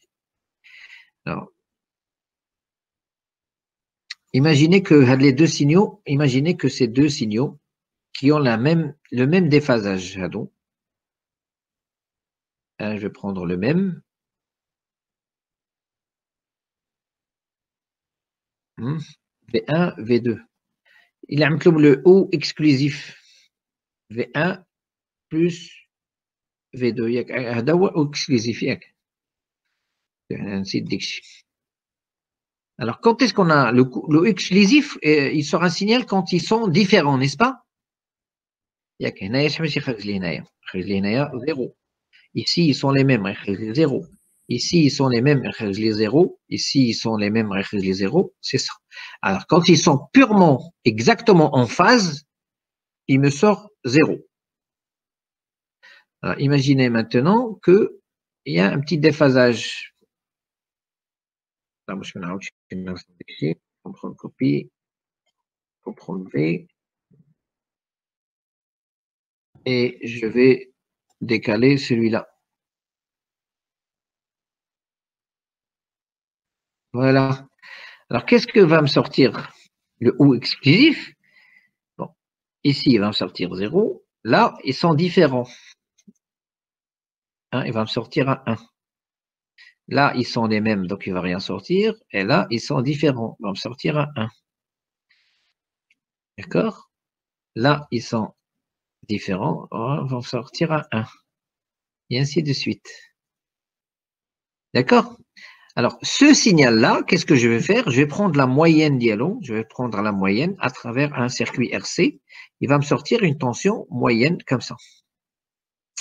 Quand ils seront complètement en opposition de phase, il est complètement décalé, il va me sortir un signal carrément comme ça, toujours est égal à 1. Donc, ça, c'est la phase, c'est la différence de phase entre les deux signaux. C'est ce que va me sortir ce OU exclusif. Si jamais les deux signaux sont complètement en déphasage, il va me sortir. Si j'appelle ça VCC, il va me sortir VCC. Alors, je vais tracer la courbe comme ça. Ça va être une courbe comme ça. Alors, quand ils ont un déphasage complètement de 180 degrés, il va me sortir VCC. Quand ils ont un déphasage juste de 90 degrés, il va me sortir par exemple VCC sur 2. Et quand ils n'ont aucun déphasage, il me sort un signal de 0 volts. Vous êtes d'accord sur ça?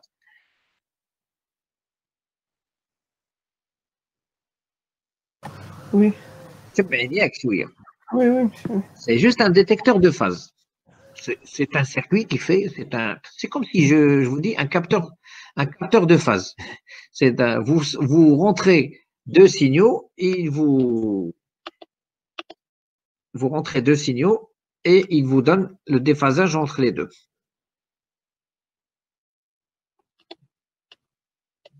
Alors.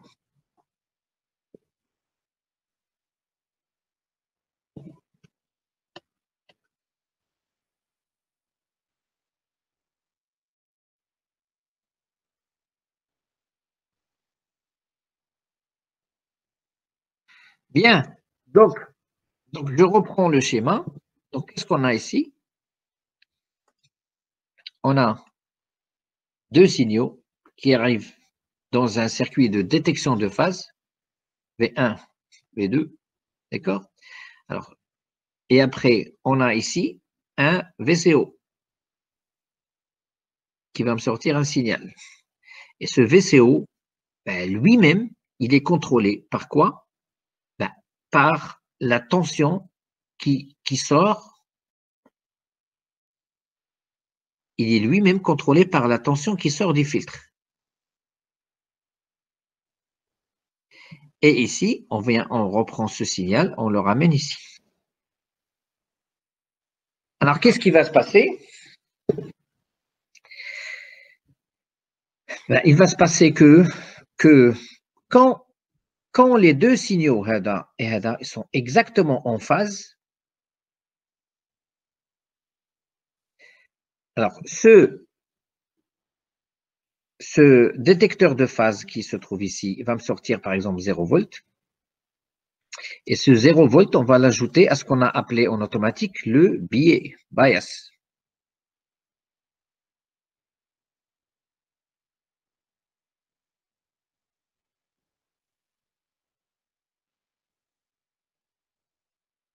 Une tension V, de telle sorte, V1, de telle sorte que quand ils sont parfaitement en accord, il me sort une fréquence ici, F1. Et il y a des l'examen ici. C'est celle qu'on a dessinée, F0, F0, V0. J'ai appelé ça V0, F0. V0, F0. Bien, alors, on va essayer juste de reimaginer la chose, comment ça se passe. Alors, imaginez que je reçois un signal de fréquence, normalement, ça doit être la fréquence F0.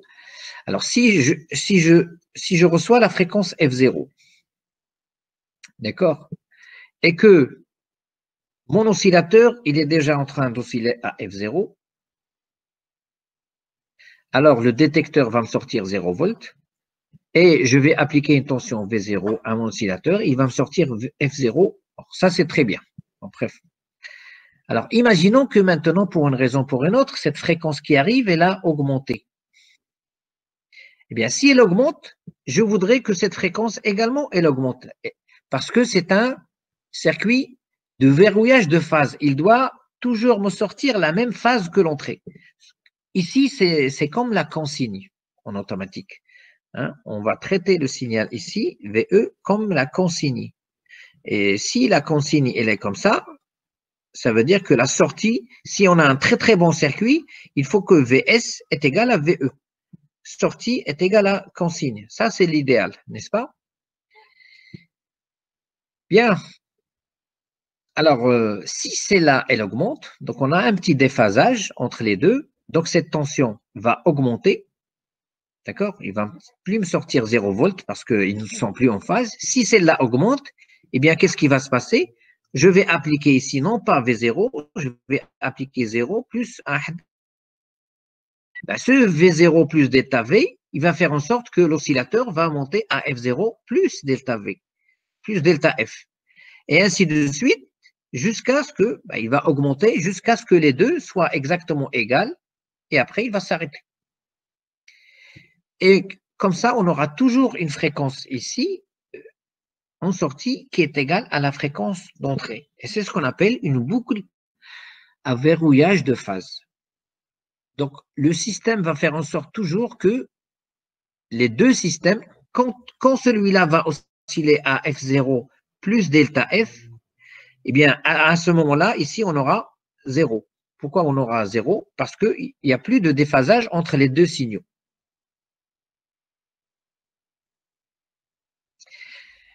Donc,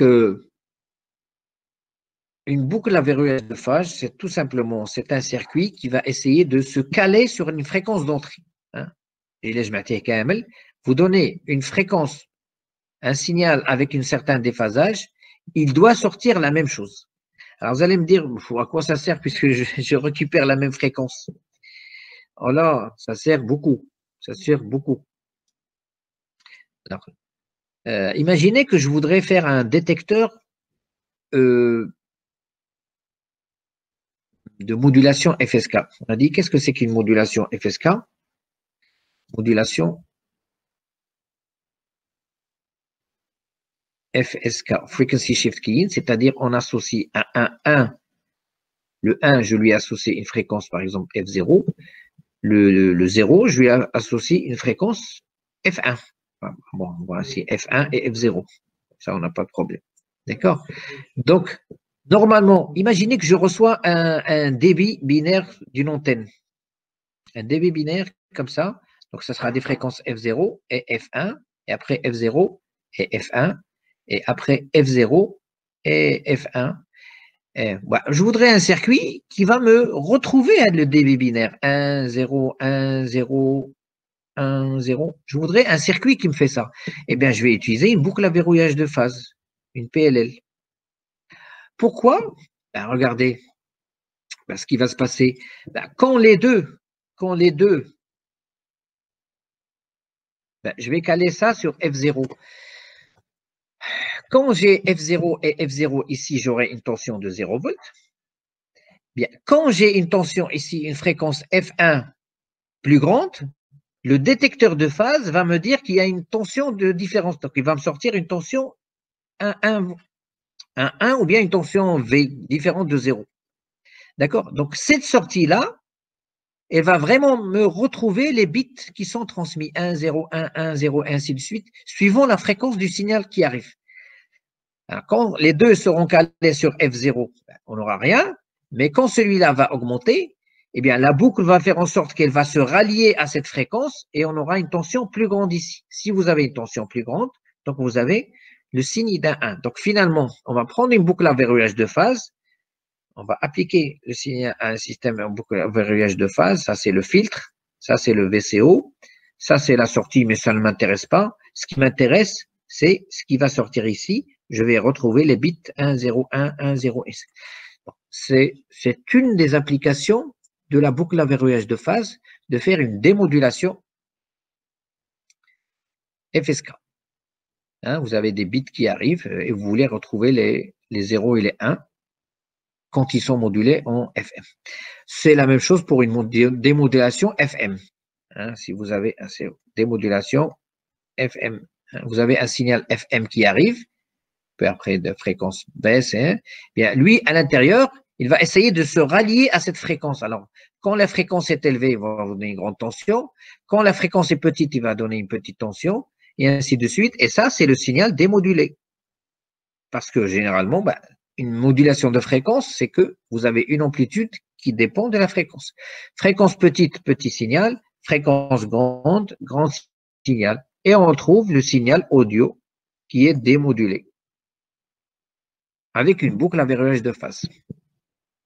Bon, troisième et dernière application que je vais vous donner de la boucle à verrouillage de phase. Imaginez que vous voulez injecter votre signal dans le réseau électrique. Hein.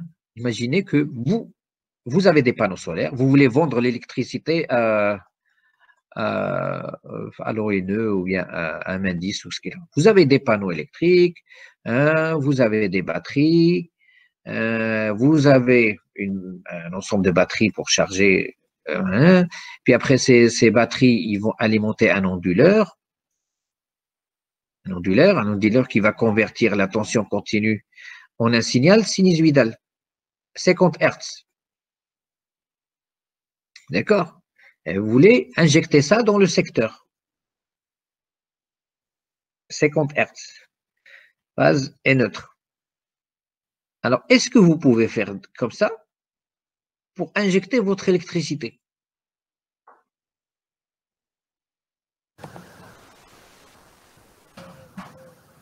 Monsieur, je pense qu'il ne faut pas avoir un déphasage.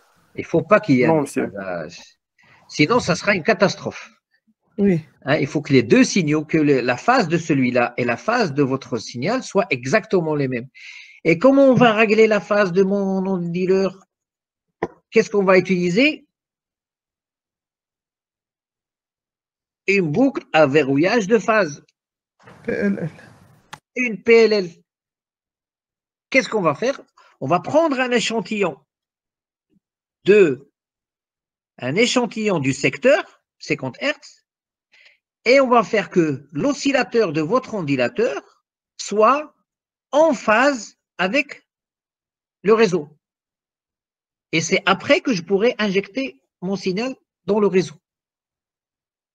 Donc, c'est pas le même, même si ils ont la même fréquence, vous allez me dire, hein, ben voilà une application où on prend un échantillon pour avoir la référence du secteur, et puis on va essayer de changer la vitesse, enfin la fréquence d'oscillation de mon VCO qui se trouve à l'intérieur, pour qu'il soit exactement à la même phase que celui-là. Et c'est après, quand vous avez la LED qui s'allume et qui vous dit qu'il y a phase locked, c'est-à-dire ils sont en phase, c'est après, hein, que les commutateurs ici pourront se fermer pour vous connecter au réseau.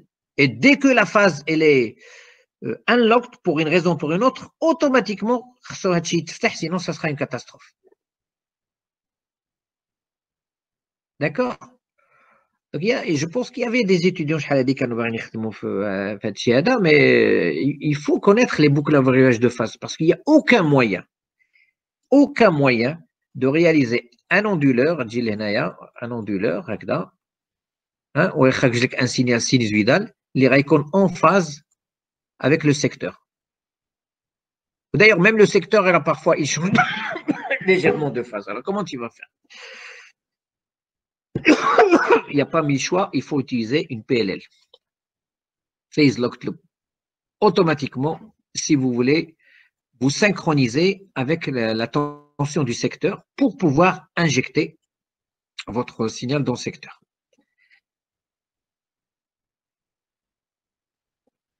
D'accord? Alors, heureusement qu'il y a des circuits qui sont à peu près presque tout faits.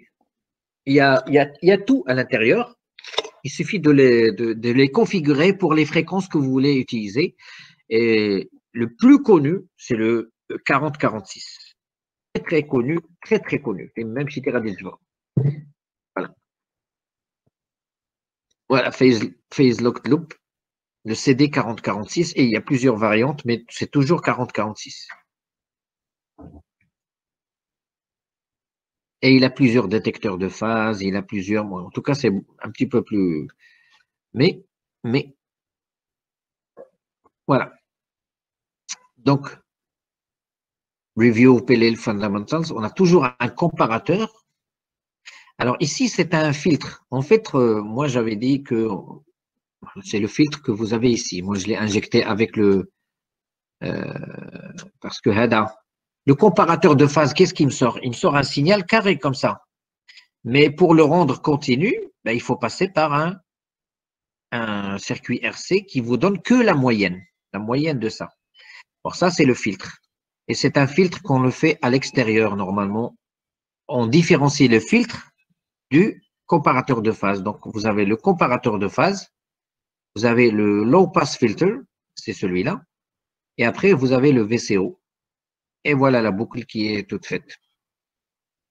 Alors, ce filtre, quand on va le faire changer, tout ça, on va changer la fonction de transfert de tout ça pour avoir des réponses soit harmonie, soit des réponses comme ça, avec des dépassements, sans dépassement, et ainsi de suite. Bon, la théorie de ça, vous allez retrouver toute la théorie de l'automatique, parce que chaque chose a sa fonction de transfert.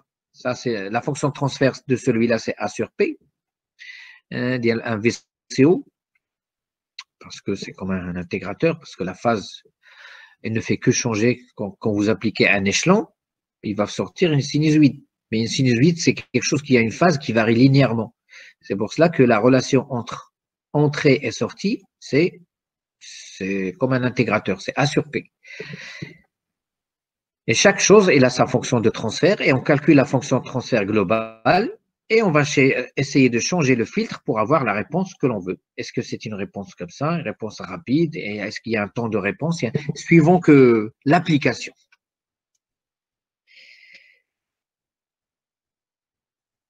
D'accord? Donc, on retrouve toujours le signal d'entrée, le comparateur, le VCO, parfois on le trace ici, parfois on le met ici, suivant où est-ce qu'on veut, la sortie c'est celle-là ou bien c'est celle-là. D'accord? Et vous allez retrouver, voilà, dans ce circuit intégré, le CD4046, tout ce que vous voulez. Vous avez le VCO, il est déjà à l'intérieur, d'accord? Et vous avez le comparateur de phase. À vous de faire quoi en sortie? Le filtre que vous voulez, le RC, ou bien des filtres beaucoup plus complexes. D'accord? Et ici, vous avez le comparateur de phase le plus simple qui est le OU exclusif. Bon, il y a d'autres comparateurs de type 2 qu'on appelle type 1 et type 2, un petit peu plus complexes. Il a d'autres avantages. Mais bon, pour le moment, si vous voulez juste savoir de quoi il s'agit, il y a un comparateur de phase qui vient ici. La sortie passe par un filtre. Le filtre, il alimente le VCO. Et le VCO avec ces résistances R1, R2 et C1, vous fixez la fréquence d'oscillation. Vous fixez la fréquence d'oscillation. Les fréquences هادو هاد la courbe de réponse, celle-là.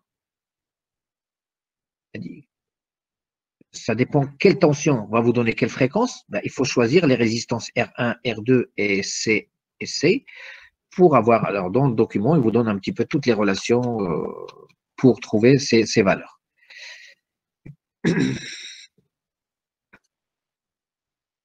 Alors là, il vous donne un petit peu le fonctionnement des différents comparateurs de phase et ainsi de suite. Voilà, la réponse du comparateur de phase, vous voyez, hein, quand il n'y a aucune erreur de déphasage, il vous sort 0. Quand vous avez 180 degrés de déphasage, il vous sort VDD, c'est-à-dire la tension d'alimentation. C'est ce que je vous ai mis ici. Voilà, comparateur de phase, il vous sort soit VCC quand ils sont en opposition de phase complète, ou bien VCC sur 2 quand il y a 90 degrés de déphasage.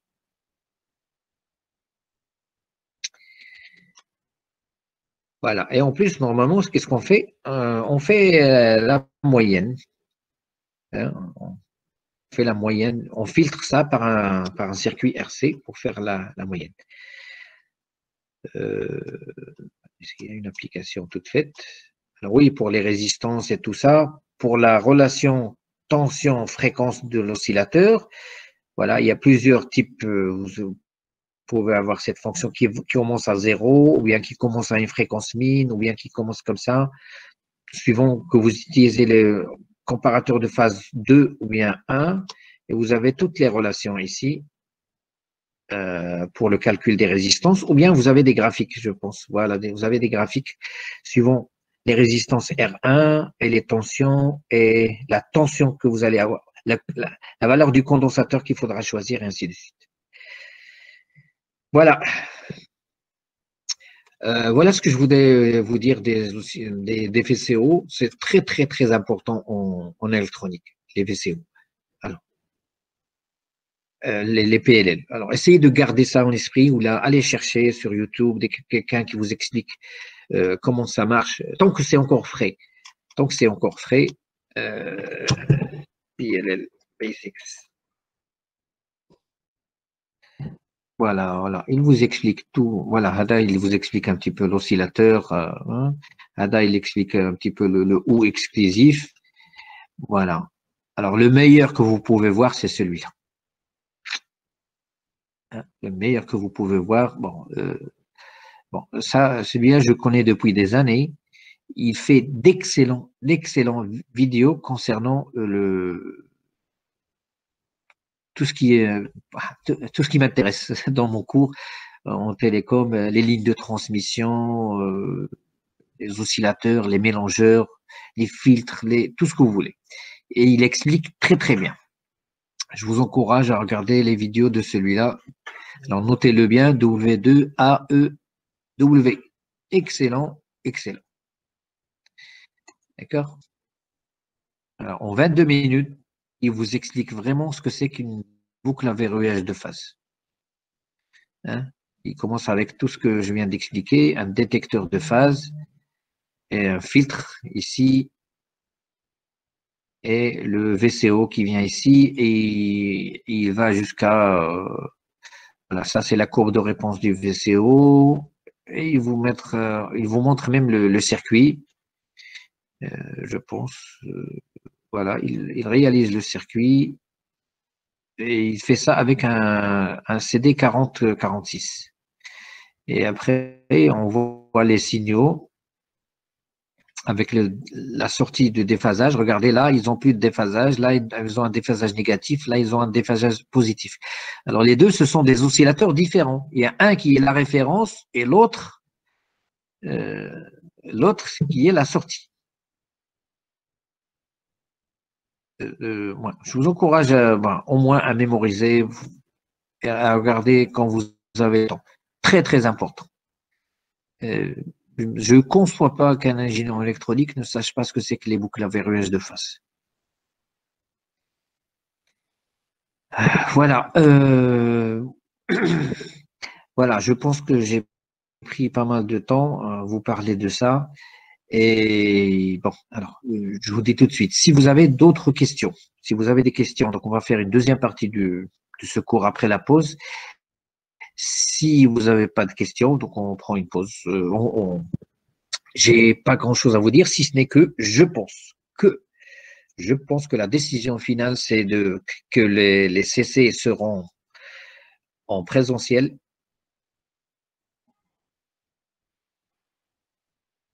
Et que ça sera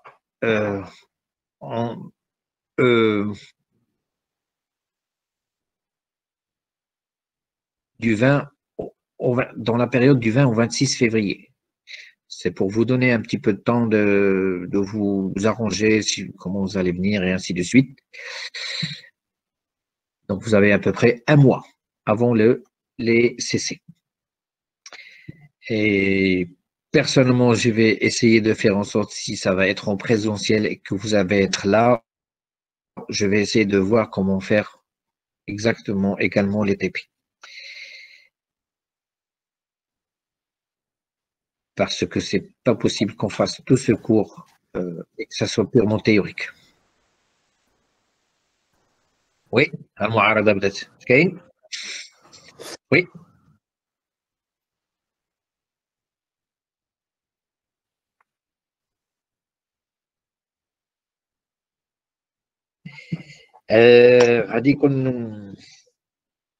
غادي يكون CC واحد.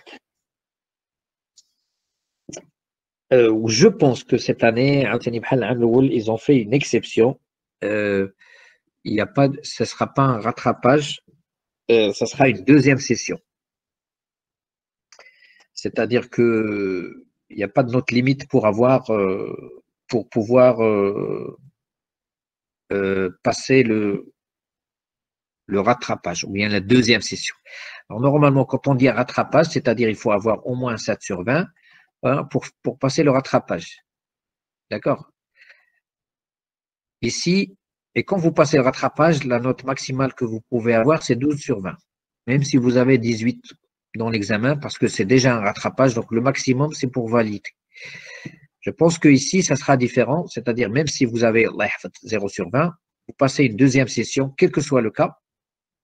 Et quand vous passez la deuxième session, si vous avez 16 sur 20, ça va rester 16 sur 20. Ça ne va pas être limité à 12 sur 20.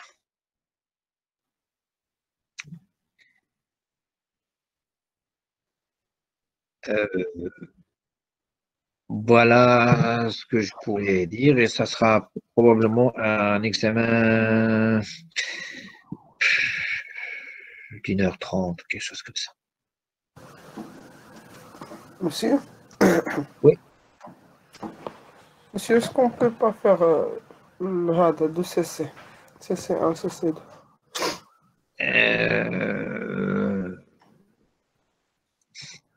كيفاش نعملهم en présentiel parce que ديك لا سيمين هي اللي غادي يكون فيها كل شيء. فهمتي لا غيجيبوكم لا مقسموم على جوج. Je pense que c'est mieux. دابا شنو هي 2 سي سي دابا شوف دابا ملي كنا كنعملوا سي سي 1 كتكونوا قريتوا une certaine période كتعمل سي سي 1 عاوتاني كتقرا une deuxième période كتعمل سي سي 2 كتنسى هادشي هذا وكتبقى تقرا غير هادشي هذا. وي مانتونون دابا انتما قريتوا كلشي غير عملتي سي سي 1 ومن بعد سي سي 2 سي كوا لا ديفيرونس انتر سي سي. انا مثلا نقول لك اليوم غنجيو نعملوا سي سي 1 وغدا غادي نعملوا سي سي 2 واش عندك الوقت عاد غتراجع لونسومبل ديال لي موديول لونسومبل دي كور ولا ما عرفت انا سي بسيشيك وصافي parce que le CC هاد le CC le contenu ديالو ça sera un contenu du CC1 et du CC2 يكون بعد هادو de toute façon غتعملهم لا موين c'est psychique وصافي je pense. Vraiment le CC1 CC2 a un sens si vous avez vraiment كملتوا هاد لي كور هادو ووقفتوا كلشي وعملتي سي سي 1 ونسيتي هادشي هذا وبديتي كتقرا غير هادشي هذا. Ça a un sens le CC1 et CC2. Mais bon,